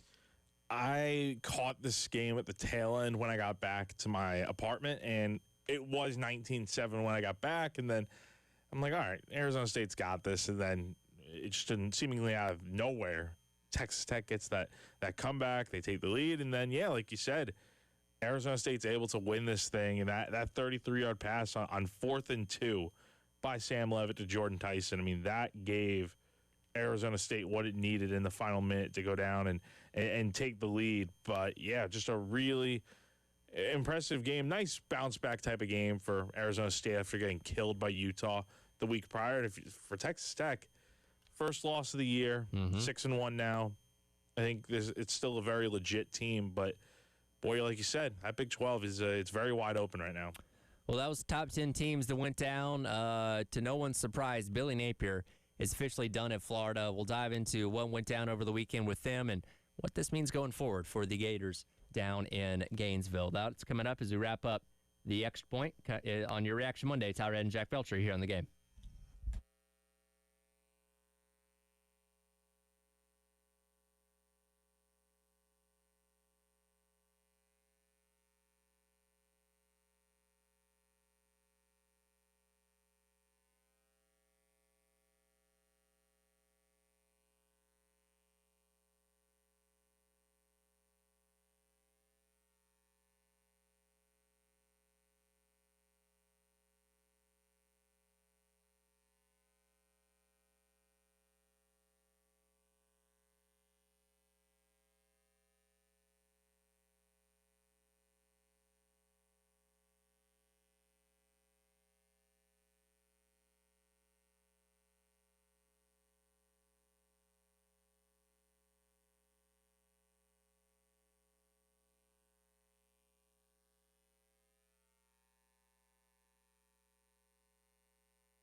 mean, I'm going to tell you something. I'm going to enjoy this one tonight. That's what I'm going to do, okay? And then I'll wake up tomorrow and we'll worry about what's next. We're banged up. We need an open date. And I know our group will be excited about the next one, right? So, yeah, I'm gonna go take a deep breath, get something good to eat. All right, prop my feet up on the house, hug on them kids and Miss Sally, and then tomorrow we'll wake up and we'll think about the next one. What are you gonna eat? We'll see what Miss Sally's got at the house tonight. Welcome back in. Extra Points. Irad and Jack Belcher wrapping up hour number 2 here on Your Reaction Monday. That, of course, is the former head coach of the Florida Gators, Billy Napier, in his post-game press conference after his team did win against Mississippi State on Saturday to improve to 3-4 on the season. But as you would imagine, a lot of boos ringing down, Fire Billy chants, and all that kind of stuff as he walked out of the Swamp for the final time as their head coach. And it's such a weird dynamic, right? This is a firing that we've known is going to happen for a while now. Really should have happened last year. Won a couple games to save his job, and the rumors last week were no matter what happened against Mississippi State on Saturday, certainly with the loss it was going to happen, but even with the win it was probably going to happen as well, and that's exactly what happened. Hammer finally came down yesterday, and Billy Napier no longer the head coach there at Florida. And you almost, when you hear that clip, you almost kind of get the sense of peace, right? Like he and look, he's known for a while this was probably coming, and at some point it's kind of like that thing when people say that if you were falling out of an airplane, like jumping out of an airplane, and you realize, hey, there's nothing I can do at this point, so I may as well enjoy the ride, whether the parachute opens or not. That's kind of what Billy Napier was like there. It's like, hey, I'm gone, but hey, I won today. I can enjoy it for the evening, and I'll deal with tomorrow. Just an interesting situation down in Gainesville, because the rumors started swirling at the beginning of last week that, hey, like, Billy could be gone like as soon as this weekend, and they won. They beat Mississippi State. Because that's what Billy does. I know. They got the big interception at the end of the game. And how strange is it? I don't know if I've ever seen this, Tyler, where a team wins a game and their head coach, the fans boo the head coach coming off the field. I've never seen that before. It's very strange. And when I saw the video, I was like, wow. Like, and there's been many clips out there of Billy getting booed by Florida fans, but I thought that was kind of strange. He got booed after a win, but I guess that's where things are at right now. And even if he won, it's like, I think this is the right move for Florida, because they gotta be better. And they gotta figure out who their next head coach is going to be. And you can't have this whole thing of, because where it leads. It's inconsistency if you stick around with Billy. He'll get you a big win here and there, and you barely beat a Mississippi State team that has yet to win a game in conference play. It's such an interesting dynamic, because you have fans of Florida that want to see their team succeed always, no matter what. But at the same time, like you said, I think everybody understood Billy has hit his ceiling. He was 22-23 in 3.5 years as the head coach at Florida. Typically speaking, you're not going to suddenly have a magical turnaround. He's got the resources. He's got the recruiting, which he was a really good recruiter, and there's tons of talent on that team. But it seems like they'd really gone as far as they could, and Billy Napier at the end of the day just ends up being a 500 coach. Or whether they could have reeled off a couple more wins in this year, maybe beaten Georgia in a couple weeks, nobody would have believed that Napier was suddenly going to turn this team into a legit SEC championship and college football playoff contender. And again, when the standard is as high as it is as Florida, they're eventually going to cut bait with you. And his buyout isn't like insanely high at the end of the day. But again, we've seen this coming for a while. It was time to move on from him. Now, I was only 1 week off on my hot take prediction. That's right. I forgot. You didn't have the record right, but you were pretty close on the pretty close. I said it was going to be after the A&M game, and quite frankly, maybe it should have been. But this comes at a good time for Florida to do this. They get the bye week now, and then they go play Georgia here at the beginning of November. So, I mean, at this point, I don't know what it's going to look like for Florida. I mean, I think the consensus I've seen just online is that despite Billy's shortcomings on the field with the record that he's had, seems to be a very good dude. I mean, just a nice guy and someone that the players want to play for. Sure. And you hate when this stuff happens, but this is a business, and you got to make moves when it comes time. And in this situation, Florida's got a big hire in front of them now. I think this and the Penn State job, I think you could say are the 1A, 1B coaching hires that are going to be most worth keeping an eye on. If you're the Florida athletic director, who's your first call? This is a good question. You have to call Lane Kiffin. You have to call Lane Kiffin. I don't know if Lane would take the job. I think he's got a good thing going in Ole Miss, but there are the connections to Florida, and I do think it would be it would be hard to say no to Florida. But I also think James Franklin, we didn't get a chance to talk about him. I would love to talk about what he had to say on game day tomorrow, maybe, when we're back on here. We can do that. But James Franklin would be someone I would give a call. He's very much ready to continue coaching, and I wouldn't be opposed to hiring him. It's going to be interesting to see who Florida lands on, but they're definitely going to call some of those big names. Eli Drinkwitz as well is probably going to come up too as they try and figure out what's next for a program that, again, is seeking to get back to the glory days of Urban Meyer and Steve Spurrier. That'll do it for the Extra Point. Coming up next, Gamecock Central Takeover Hour presented by Firehouse Subs here on Your Reaction Monday on the Game.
11 o'clock Monday morning, Reaction Monday. Welcome in.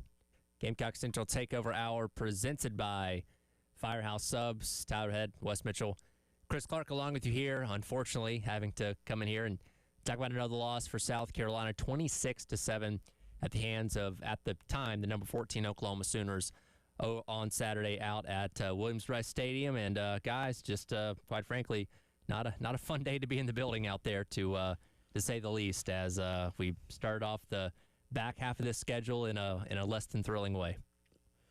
Yeah, a tough one. I mean, and, you know, Wes and I, we already did GC Live, our pod this morning, and so we've had a chance to crystallize some thoughts between the weekend and that.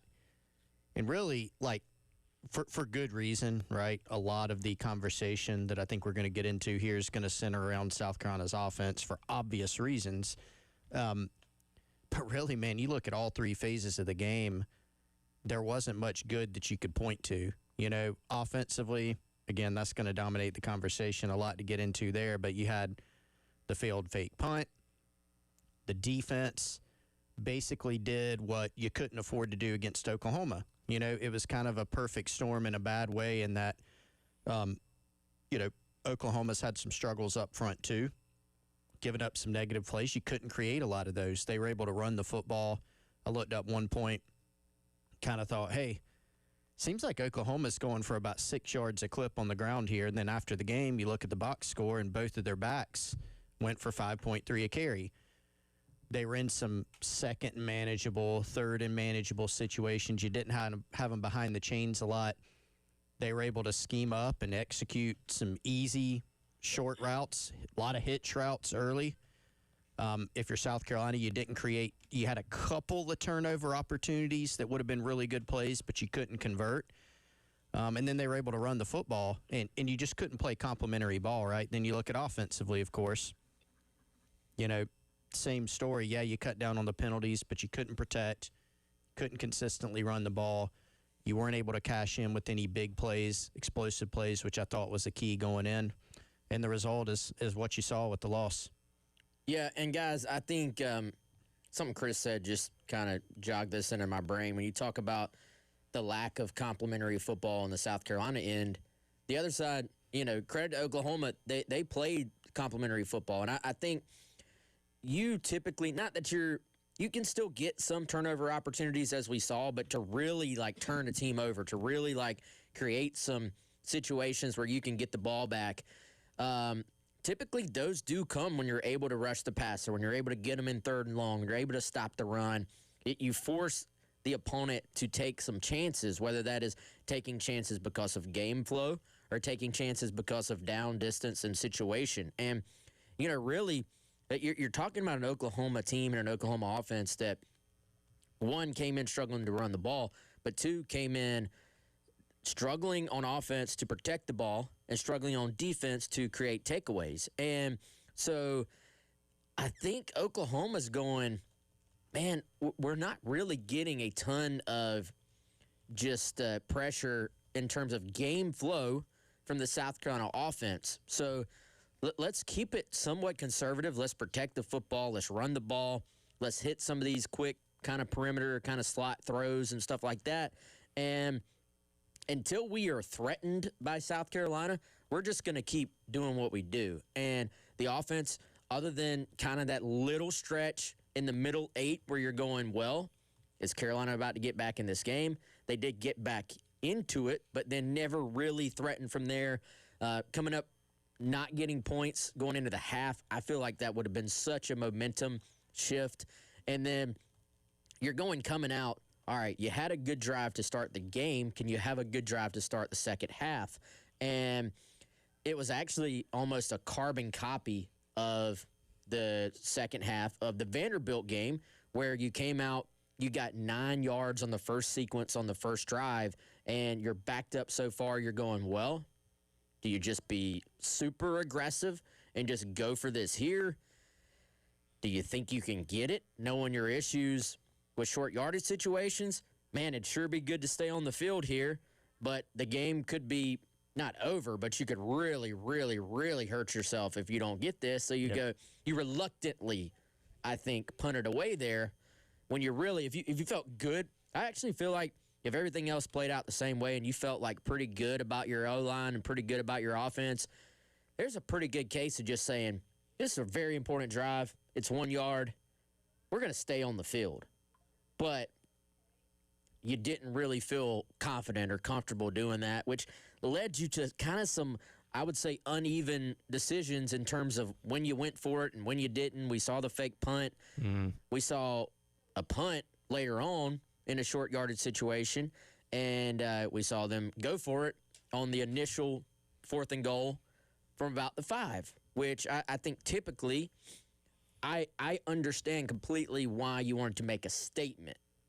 But typically, because the field is so compressed, you do not see teams going for it on a 4th and goal from the 5 unless it is a game situation where you're going like, we have to go for it here. Let's start there with that opening drive, because as has kind of been the case this entire year, the opening drive looked really good. He actually ran the ball pretty effectively. Rasul Faison busted off that 36-yard carry that stemmed from the 4th and 1 that put you in a goal-to-go situation. Started from the 9, couple runs up the middle to Rasul Faison, got you into that 4th and goal from the 5-6 yard line. And I mean, Sellers really never had a chance on that one because the protection broke down so quickly. They're right in his face, and he was able to squirt through a couple of tacklers and at least get back to the line of scrimmage, but obviously weren't able to get into the score. And in a game where points were probably going to be at a premium, the debate of, okay, should you have gone through it? Should you have taken the field goal? Certainly up for debate. I didn't mind the aggression personally, especially considering how well the drive had gone up to that point, but obviously the play calling, and I get it. When you go back and look at it, some of those are reads. You know, not every single play was 100%. It's going to be Rasul Faison up the middle. Sellers could have kept it depending on the read he had with the guys coming off the edge, but at the end of the day, to the naked eye, they all looked the same, and it was 3 plays, kind of in the same result, couple yards, but again, put you in a 4th and medium situation. It's where you didn't execute, and that's one of many times where the crowd really kind of started turning on you as the game went on. Goal to go from the 9 is such a weird spot to start a sequence anyway. And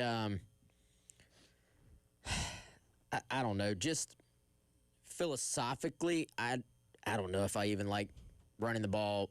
The first run of that sequence was fine. It was like, what, maybe 3 yards? Yeah, and you'd had success on that drive, so yeah, I get it.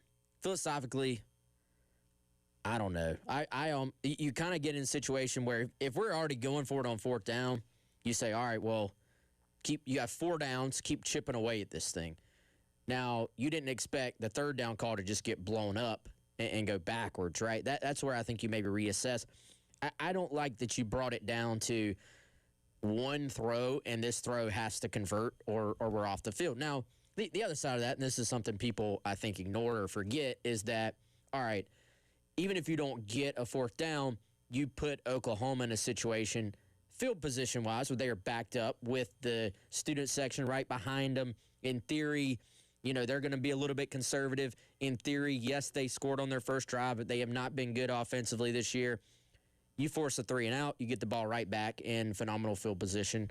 Again, I get all those things. I do think, hindsight being 20/20, just having some points there would have been good. And I feel like I would have liked to throw. I would have liked a perimeter, maybe kind of run past, not RPO, but literal, like rolling Sellers out and giving him some options on the edge early on, or just some hard-headed Sellers runs down there. I think that's something a lot of people are frustrated about.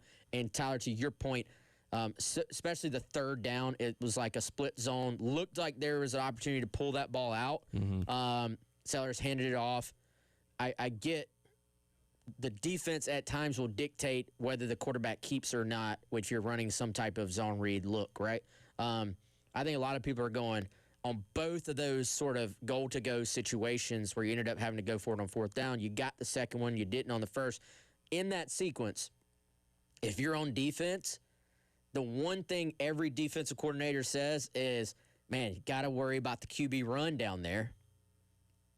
I feel like fans are saying we're not getting the advantage that Sellers gives you while you're down there because you're not just being a little bit more hard-headed about putting the ball in his hands. And I think that's where you can actually, for one point of the day, give credit to Shula for the play that he called later in the game where they did score the touchdown, because you can see the defense for Oklahoma accounting for Sellers attempting to run the ball because everybody has got their eyes on him, which allowed Nick Harbor to find the hole in the zone in the back of the end zone and score that touchdown. So, again, you can see it work. It just didn't happen on the first sequence of plays when you're down there by the goal line. And that play was an example. It ended up being ugly because you had two guys in the same vicinity. But off the snap, you actually did have Brady Hunt wide open initially. Like, it wasn't a bad call, but because Nick was running that over route, he works his way over to the other side of the field, and by the end of the play, you have, like, when that ball left Sellers' hands, I was going, what is happening here? And I think, rightfully so, fourth down, defense was starting to crash in. He's going, let's just give a guy a shot, right? But even that play the execution of it did not end up being pretty. I think there was a lot of people frustrated that you even had to get to a fourth down situation there again. When you were, Chris, you said you had a great view of it. You were like not just at the one, but kind of inside the one. It seemed like it was at like the 2-foot line or the 1 foot line. You were gifted by a couple penalties there that kept the drive going. Yes. But, you're at the – so this is on the drive that they did end up scoring. Yeah. Okay, I get that. But it was – you're on the 1 or 2 foot line. You're lining up in shotgun going downhill. Like, I get it philosophically. We got to be able to run the ball downhill. The play's designed to go downhill. I understand that. Nobody's saying you're going perimeter run on the goal line with that condensed space. I get all that. But you got a 6'4", 240-pound, powerful runner. Let's not make this thing so difficult. Let's see. If you get stuffed on that play, all right. I get it. Mm-hmm. But we didn't see that on the other drive either. I think generally the theme is, and I do get Shane Beamer going, points are at a premium. So I get your point, Wes, about points are at a premium, let's get 3. I think his feeling was points are at a premium. Oklahoma's given up 9 red zone trips all year. We're down here. Let's get 7. Remember, Oklahoma had already scored. We need to answer. 3's not going to cut it. We're not going to be able to hit 3 field goals and win this game. We're in prize territory. Let's go get the points. I do understand that. What I would have liked to seen is, sure, better execution, but I think down around the goal line where things are so condensed, let Lenore Sellers make more play. Like, don't leave it up to how the defense plays you. Dictate more to the defense. This is what we're doing. Sure. Stop it. And I just think in those 2 drives, yes, they scored on 1. I don't think we saw enough of that. That's my opinion. Well, what's worse than a 3, though, is a 0. Much worse. Yeah. So my thing was that, and again, I'm all for aggressiveness. I applaud it. But once you were at 4th and goal from the 5, that's where I kind of questioned. I feel like you went into it with the mindset of we're 4 downs, we're going for it. I think you kind of had to audible on your thinking and say, all right, you know what? We wanted to make a statement here. We have to reluctantly take the points. But I mean, that is not why South Carolina lost the game. No, ultimately at all.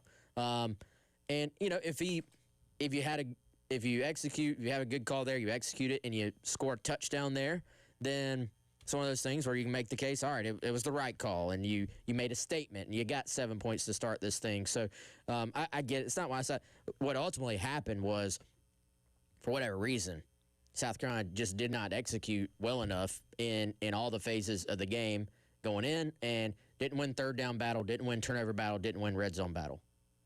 We'll have more of your reactions coming up as we break down South Carolina's 26-7 loss to Oklahoma and your reaction Monday here on The Game.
All right, y'all, as we continue to roll through this very entertaining college football season, if you've been thinking, hey, I need a better setup next year, or even, hey, there's still time this year, let our friends at Integrated Media do it for you. They can do everything from wireless speakers to upgrading your internet so that your signal's not so inconsistent throughout your home or outside your home, to complete smart home systems. They can trick out that man cave, that outdoor space for you.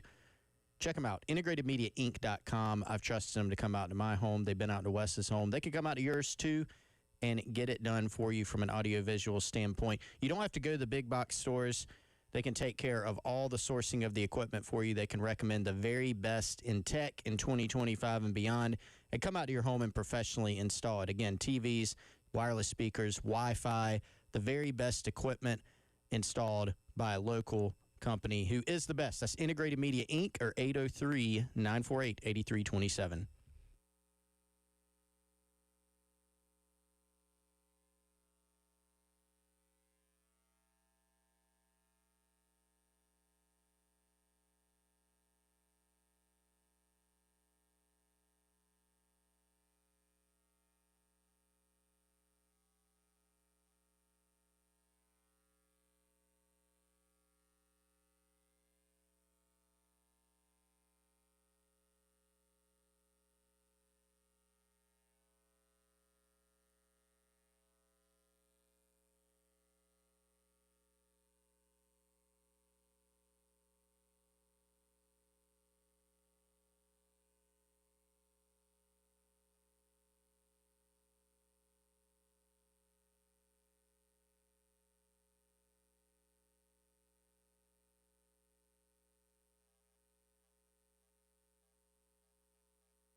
All right, welcome back in. It is the Gamecock Central Takeover Hour, presented by Firehouse Subs. Tyler West, Chris, along with you here on your Reaction Monday. We'll get some of your thoughts on the AAA Heating Air phone lines coming up here in just a minute, but continuing to break down what went wrong on Saturday and talk about missed opportunities. You had the one there to start the game where you failed on the fourth down on the opening drive and left with no points, and another big missed opportunity as well right before the half, where, again, we talk about the other phase of the game helping you out. Vakari Swain had a really good punt return to midfield, set you up in good position with limited time left on the clock. Did have one timeout at that point in time, but unfortunately, on the final play, you have a route that's run short of the line to gain. Brady Hunt catches in bounds, tackled, and did they lay on him a little bit to try and try and keep the clock from rolling? They absolutely did, but that's a situation that Carolina would have been hard pressed to get another playoff anyway. And again, Shane Beamer talks about it a lot, saying, well, some of it's execution with the guys on the field, and that's true. That's a situation where you have to know you got to either get beyond the sticks or Sellers not make that throw to a guy that probably can't get his way out of bounds. But at the same time, having a route that is being run short of the sticks when you have no timeouts left is also something that is less than ideal in those situations, which does go back to Shula and the play calling. Yeah, and this is one that was that teleconference or press conference? I think it was teleconference that Beamer talked about and basically said, look, it's a call we have for that situation. The ball typically goes out to the sideline, easy throw, get out of bounds, and Oklahoma did a good job of taking that part of it away. And so then Sellers comes back to another read.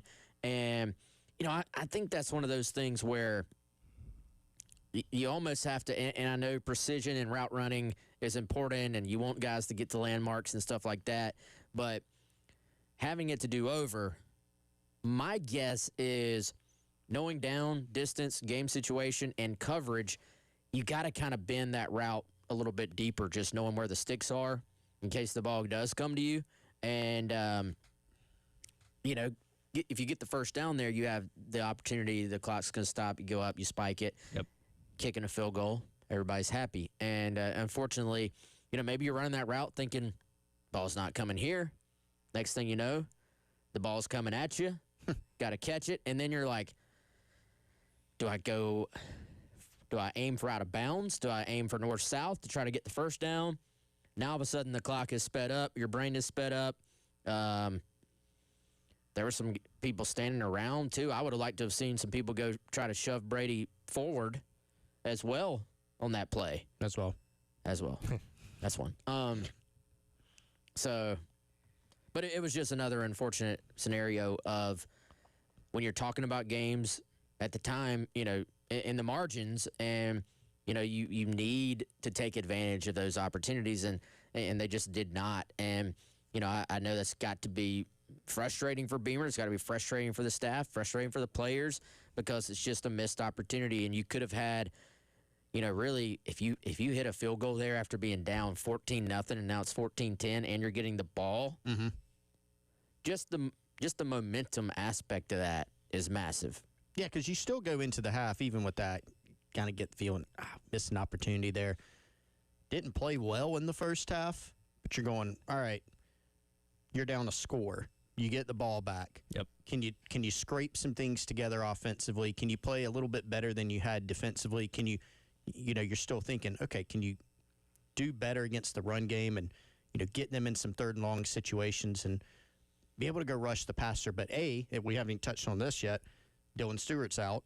He gets banged up early. He's on the sideline in the tent for a bit. He comes back. I think it was maybe the first play back. He gets hurt. And then he's out for the rest of the game. So you don't have your best pass rusher, and a guy that, frankly, has been actually very disruptive against the run, too, in creating negative plays. So that's a substantial loss for you. You're already banged up at edge. You're already banged up on the defensive line, just like you are on the offensive line.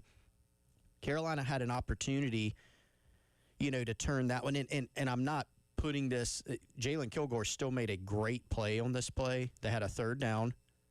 They're in field goal range. Third down, you've got a route over the middle against zone coverage, and Jalen breaks on it and breaks it up. So now you're off the field, which is good, right?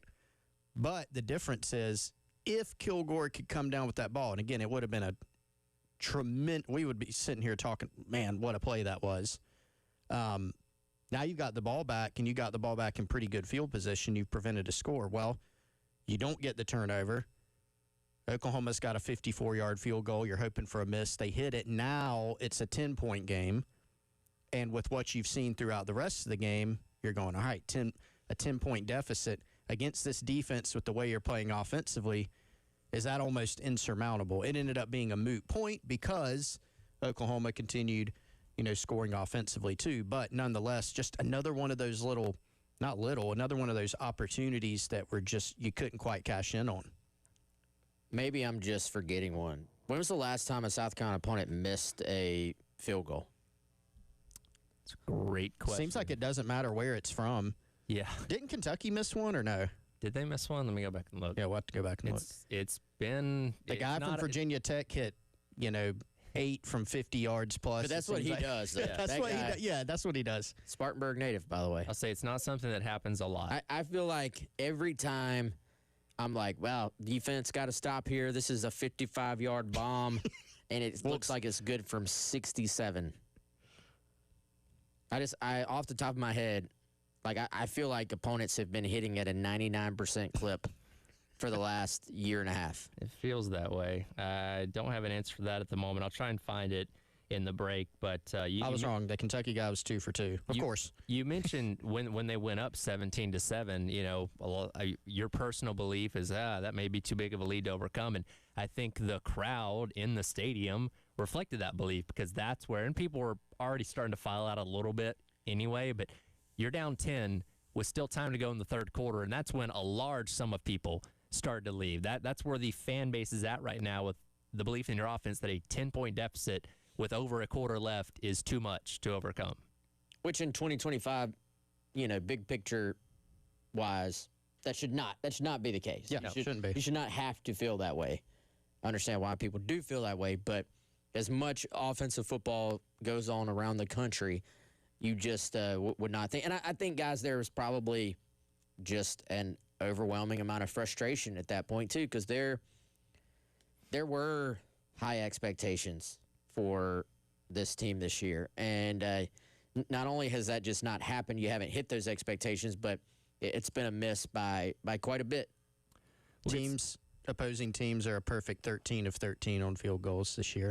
Oof. All right, so that's the real thing. Did Illinois miss any? This thing goes back for me. I'm sure there's some misses along the way, but it sure seems like it hasn't happened this decade. I'll try and find that answer in the break. We'll also get to Mike and Scott waiting on the AAA Heating and Air phone lines coming up next as your Reaction Monday rolls along here on the Gamecock Central Takeover Hour, presented by Firehouse Subs here on the game.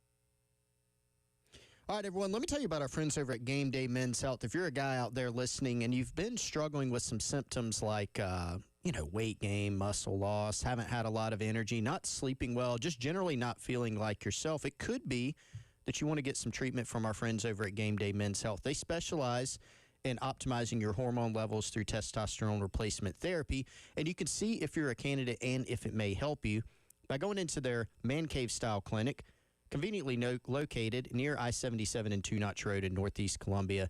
GameDayMen'sHealth.com. That's where you can go for more information or give their friendly staff a call, 803-265-3161. They have in-house labs so you can get your results in 15 minutes or less while you're enjoying a drink and a snack in their Man Cave Style clinics and get a personalized consultation and treatment plan. GameDayMen'sHealth.com or 803-265-3161.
Welcome back in. Gamecock Central Takeover Hour presented by Firehouse Subs. Tyler West, Chris, and your reaction Monday here on the game. We'll get to the AAA Heating and Air phone lines in just a second. We do have an answer, by the way, the last time an opponent missed a field goal against South Carolina. It was the Missouri game last year. Blake Craig missed one in the second quarter. He still made 3 other ones that day, but that was the last time. I remember that. An opponent, and that was right at a year ago. So it has been basically a full calendar year since an opponent missed a field goal against South Carolina. Clemson, Illinois did not attempt any. But yeah, Missouri game last year. How does that happen? It's a wild stat. Crazy. And it's not like they've all been chip shots. No. People are like, go try this 50-something yarder. Boom. Made it. Doesn't matter. Weird stat in a weird year. Absolutely. So there's your answer to that question. I want to get your reactions as well. Scott's been hanging on the AAA Heating and Air phone line. Scott, appreciate your call. It's on your mind, man. You know, I would suggest it's about time for Shane Beamer to get involved with the offense. I think Shane Beamer needs to get involved and do something with the offense. Now, y'all know the definition of crazy, right? I know y'all do. Sure. You can't keep doing the same thing that ain't working. It's crazy, and that's where we're at. That's where we're at right now. We're crazy because we keep doing the same thing, and it ain't working. If you cannot keep the defense off of Sellers would be way better than he is. If we could block for him, if we could give him time to throw the ball, he'd be one of the top passers in the country. But we're not doing that. So you have to make adjustments. And nobody's making the adjustments. It's not just the play calling. It has something to do with the play calling. Like I said, if you can't block for the quarterback, you're going to have to run different plays where he gets the quarterback out of there quicker. He get outside the tackle box, he can throw the ball away if he wants to without getting a penalty. But we're not using, like a guy said earlier, which I've said for the last 2 weeks, we're not using Sellers' talent. His talent is moving, but it doesn't not always need to be in desperation and dropping straight back. Dropping straight back is our problem. We do it every time. Everybody knows we're going to do it. And they're teeing off on us. They're blitzing. So I strongly suggest that Shane Beamer gets involved with the offense and make some adjustments. Appreciate the call again, 803-404-6100. And look, with things as bad as they are on offense right now, no options off the table. And you know, I don't believe Shane Beamer's sitting there twiddling his thumbs and not doing anything. I'm sure there's conversations being had behind closed doors that we're not privy to, and Beamer's not somebody that's going to throw his assistant under the bus in the pressers and stuff like that. But whatever's being told, whatever's being said, it's not working, right? It's not seeing a change and a difference on the offense. And to his point there, something I brought up earlier, you know, Dow Loggins, you know, may not have been the greatest offensive coordinator in the world, certainly had his moments, but he made it a point to put his best players in situations to succeed, particularly Laura Sellers at quarterback, and he put the ball in his hands a lot, and we saw the success of that a year ago. And you know, Shula can say he's trying to do the same thing, but you see a clear difference between what was happening last year and what's happening this year. How different is the conversation about Dow Loggins as an OC now compared to this time last year? Very different. Very, very different. And, you know, and I think when the caller says, hey, they haven't done anything different on offense, I think from a general standpoint, I get what he's saying. If you dial in, they are trying different things. The problem is the different things just are not working. And I think in the category of two things can be true at once, there's only so much scheming you can do around poor offensive line play. It's just true. Now, what does the O-line development look like? What does the offseason development look like in terms of your game plan, your identity on offense, all that matching up with the techniques you're teaching your offensive line, your approach you're teaching your offensive line, and does it all mesh together?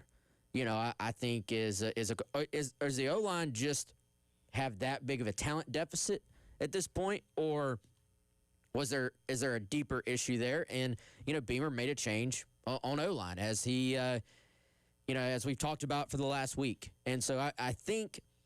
If you're Shane Beamer, first of all, I don't think we should I don't think we should equate him sticking with Mike Shula now to mean he's married to Mike Shula as the OC forever. I think what Beamer is trying to do right now, what his decision has to be is, are you better off in the short term by blowing it up completely and giving play calling to someone else, or did you feel more comfortable, which we know at least last week, the answer was that you felt more comfortable making a smaller change by changing the offensive line coach. And we have seen Beamer, like ironically, Marcus Satterfield just popped up on a video on my screen as I was about to say this. We have seen Beamer hang in there with his offensive coordinators and his defensive coordinators, even when there were no outward signs that things were going to get better in a particular season. Let me remind you of the Florida game in 2022, which was right before the Tennessee and Clemson games. Now, to the caller's point, did Shane Beamer get involved? Did somebody get involved and say, hey, we've got to streamline this thing. We got to stop being so complex on offense. We got to change some things? Absolutely. Did he stick by Clayton White in the 2023 season when the defense was not playing well to start the year? And did they tweak some things? And did it get better by the end of the year to an extent? Yes. So I think Beamer just probably does not believe blowing up the entire system on offense will bring a whole heck of a lot of short-term positives, because you're already having trouble with execution as is. So if you're just making it even more chaotic, you're kind of going to start over.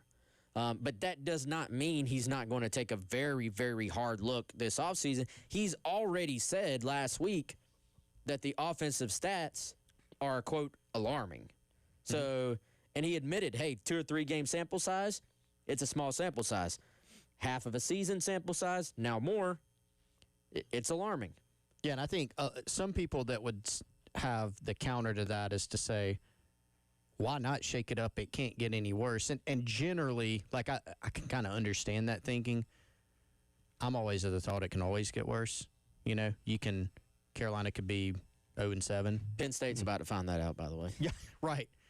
And, so I think it's your two things can be true at once that you always say, Wes, like, is it bad? Absolutely. Could it get worse? Yes. And, you can disagree with this. It seems like Shane Beamer's posture is that for right now, not 2026, not end of season, but for right now, he felt like the O-line was the biggest issue, which, I think that's probably true, and that right now, the best course to try to get it corrected as much as you can down the stretch is to stick with what's going on. Now, is that actually the case? I don't know. We're going to see. But I do think that's an important distinction, Wes, and that him sticking with Shula right now does not mean he's sticking with Shula indefinitely. Because it's still going around. Shane Beamer's not going to do this or do that. The only losing season he's had in Columbia in the regular season, he made changes after that season. This is tracking, certainly, to be another one, and he's made a midseason coaching change, and we can't sit here and say he will do this or that after the season. We don't know. I am of the belief, firmly, that if this thing continues and it is another losing season in 2025, that we will see some changes. I know that's not on the timeline people want, but I think that's important to remember. It's an important distinction. Mike, we'll get to you coming up next to wrap up the hour. Reaction Monday rolls along. Gamecock Central Takeover Hour presented by Firehouse Subs here on The Game.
All right, welcome back in. Gamecock Central Takeover Hour presented by Firehouse Subs. Tyler West and Chris wrapping up the hour here on your Reaction Monday. We'll slide in one more call. Mike's been holding on for a bit. Mike, appreciate your patience. What's on your mind today?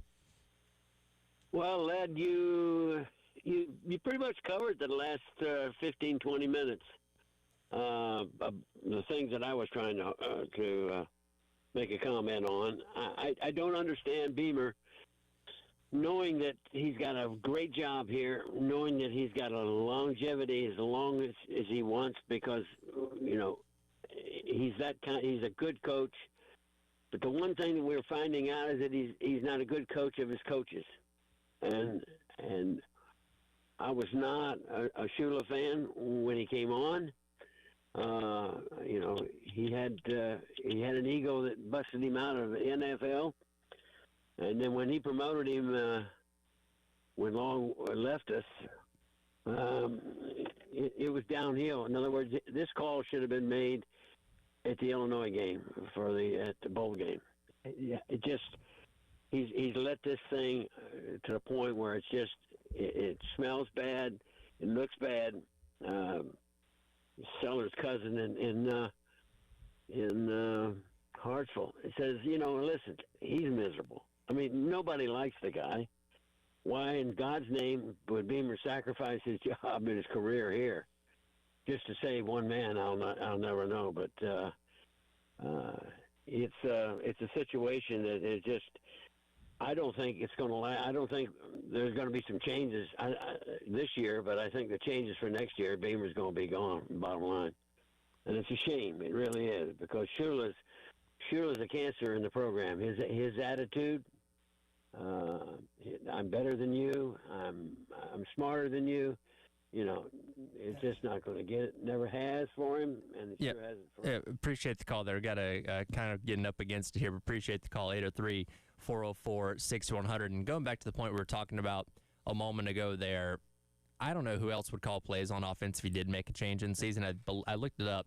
So Marco Blackwell was a co-offensive coordinator when he was at Houston a couple years ago, but I don't know if you'd have confidence that he'd be able to do it. I think you got Shula for the next 5 games. As bad as the offense may look, that's unlikely to change. And, again, Beamer's not going to go out there in the press conference and say, I'm going to fire him next week or after the season or whatever. So, unfortunately, you're going to have to deal with it, it seems like, for the next 5 weeks and wait for the offseason, which, unfortunately, if you keep losing games, won't involve a bowl game to come to make those kind of changes. Yeah, I was wondering if that was going to be Mike Shula calling, Mike Uva calling, Mike Bobo calling, Mike, none of them are Mikes? Mike Norvell.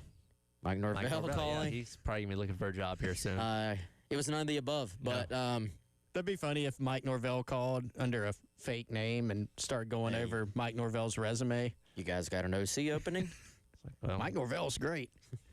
By the way, Florida State gave the whole "we'll evaluate our options in the offseason" statement this morning. I think we all know what that means. Yeah. Sorry, I cut you off, Wes. No, I think I was done. Yeah, I mean, look, I don't think Beamer is sitting there going, I'm in trouble, but you know what? I gotta let Mike Shula keep his job. Like, I don't. There's no evidence of that. Beyond, again, if you're saying, well, he should have done it right now. Again, I get that, but the season has not ended yet, and Beamer. The reality is that even if this season finishes subpar with a 4-8, 5-7 record, which you're certainly staring down the barrel of, Beamer's in the first year of this season is the first year of a new 6-year deal, just signed earlier this year.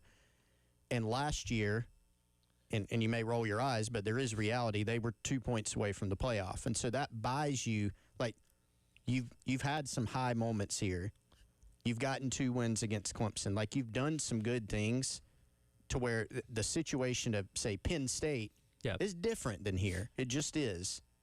Now, there are a lot of people out there that are saying, it's not working, pull the plug. That's not the posture behind the scenes. You never say never in 2025. But I think that's where it's at. And so as painful as it may be, I think everybody's going to get through this season and see what the offseason holds. And in reality, guys, there's probably a lot of things. Not probably. There are a lot of things this offseason that if you're going to make improvements and get back to where you want to be in 2026, there's a lot of things that I think have to be addressed and probably changed. Yeah, last year, Carolina, again, being on the cusp of the playoff, that made this year, no matter what happened, Beamer's not going to be fired no matter what happens this year, even if you don't win another game. Now, again, if you go 3-9 or 4-8 going in next year, there's a different conversation of how warm his seat is, but I have no doubts that he's going to be the coach of this team next year. Like you said, you can never say never, especially in today's world of college football, seeing the James Franklin thing. But, and look, Beamer's aware of this. He's going to have to make some changes in the offseason, and it doesn't just have to be an offensive coordinator. He can look at elsewhere and do that too, because, again, he understands as much as we do that, hey, you can only underperform for so long before changes do get made. So, again, going back to the main point, unfortunately, the Shula thing, it's likely going to play out for the rest of the regular season, and unfortunately, we just have to kind of live with that. And I think, hey, here's the nature of college football right now. Are there levels to it? Yes, but you are either getting extended, which we saw last year, or you were getting or you're on the hot seat in the eyes of some fans. Like, you literally, like, there is, and this is a little bit just of sports imitating life, there's not a lot of middle ground anymore. Everything is an extreme. Everything is like, hey, almost about to make the college football playoff, should have made the college football playoff, Gamecocks to the moon, and then it goes to, nothing good has happened here ever, blow everything up. There's not middle ground anymore. The middle ground of it is there have been a lot of good moments. There's been 3 years where you've overachieved and done really more than honestly about anybody expected you to. And there's been one now, it's going to be 2 years that you've underachieved. Yep. So you take the 5 years and you say, what have we learned? What do we keep doing? What do you need to change? And I do think he has earned the right to go out and do that. Will there be pressure next season? Of course there will be. But honestly, that is the nature of the beast. When you start getting into year 5, year 6 of a tenure, people, unless you've, won a title, or in the case of South Carolina, gone to a college football playoff, that's just the nature of time. The amount of time you're at a place, people ultimately are going to use that against you if you're not winning really, really big. Yeah, and again, your everybody's frustrations is justified, and appreciate everybody that's weighed in today on the Firehouse Subs text line, as well as the AAA heating and phone lines. And there's still a lot more to unpack from this game, which we'll certainly get into tomorrow. But the reality of where this team is at right now is not a fun one. We don't want to be talking about a team that's 3-4 and having to hope and pray they win enough games to make a bowl game. This year, we'd much rather be talking about a team like last year that was starting a run to win 6 games in a row to wrap up the regular season. But that's not the reality, and we'll do what we can as the season unfolds. So, again, appreciate everybody weighing in. We'll dive more into it tomorrow. Halftime show coming up next here at Reaction Monday on The Game.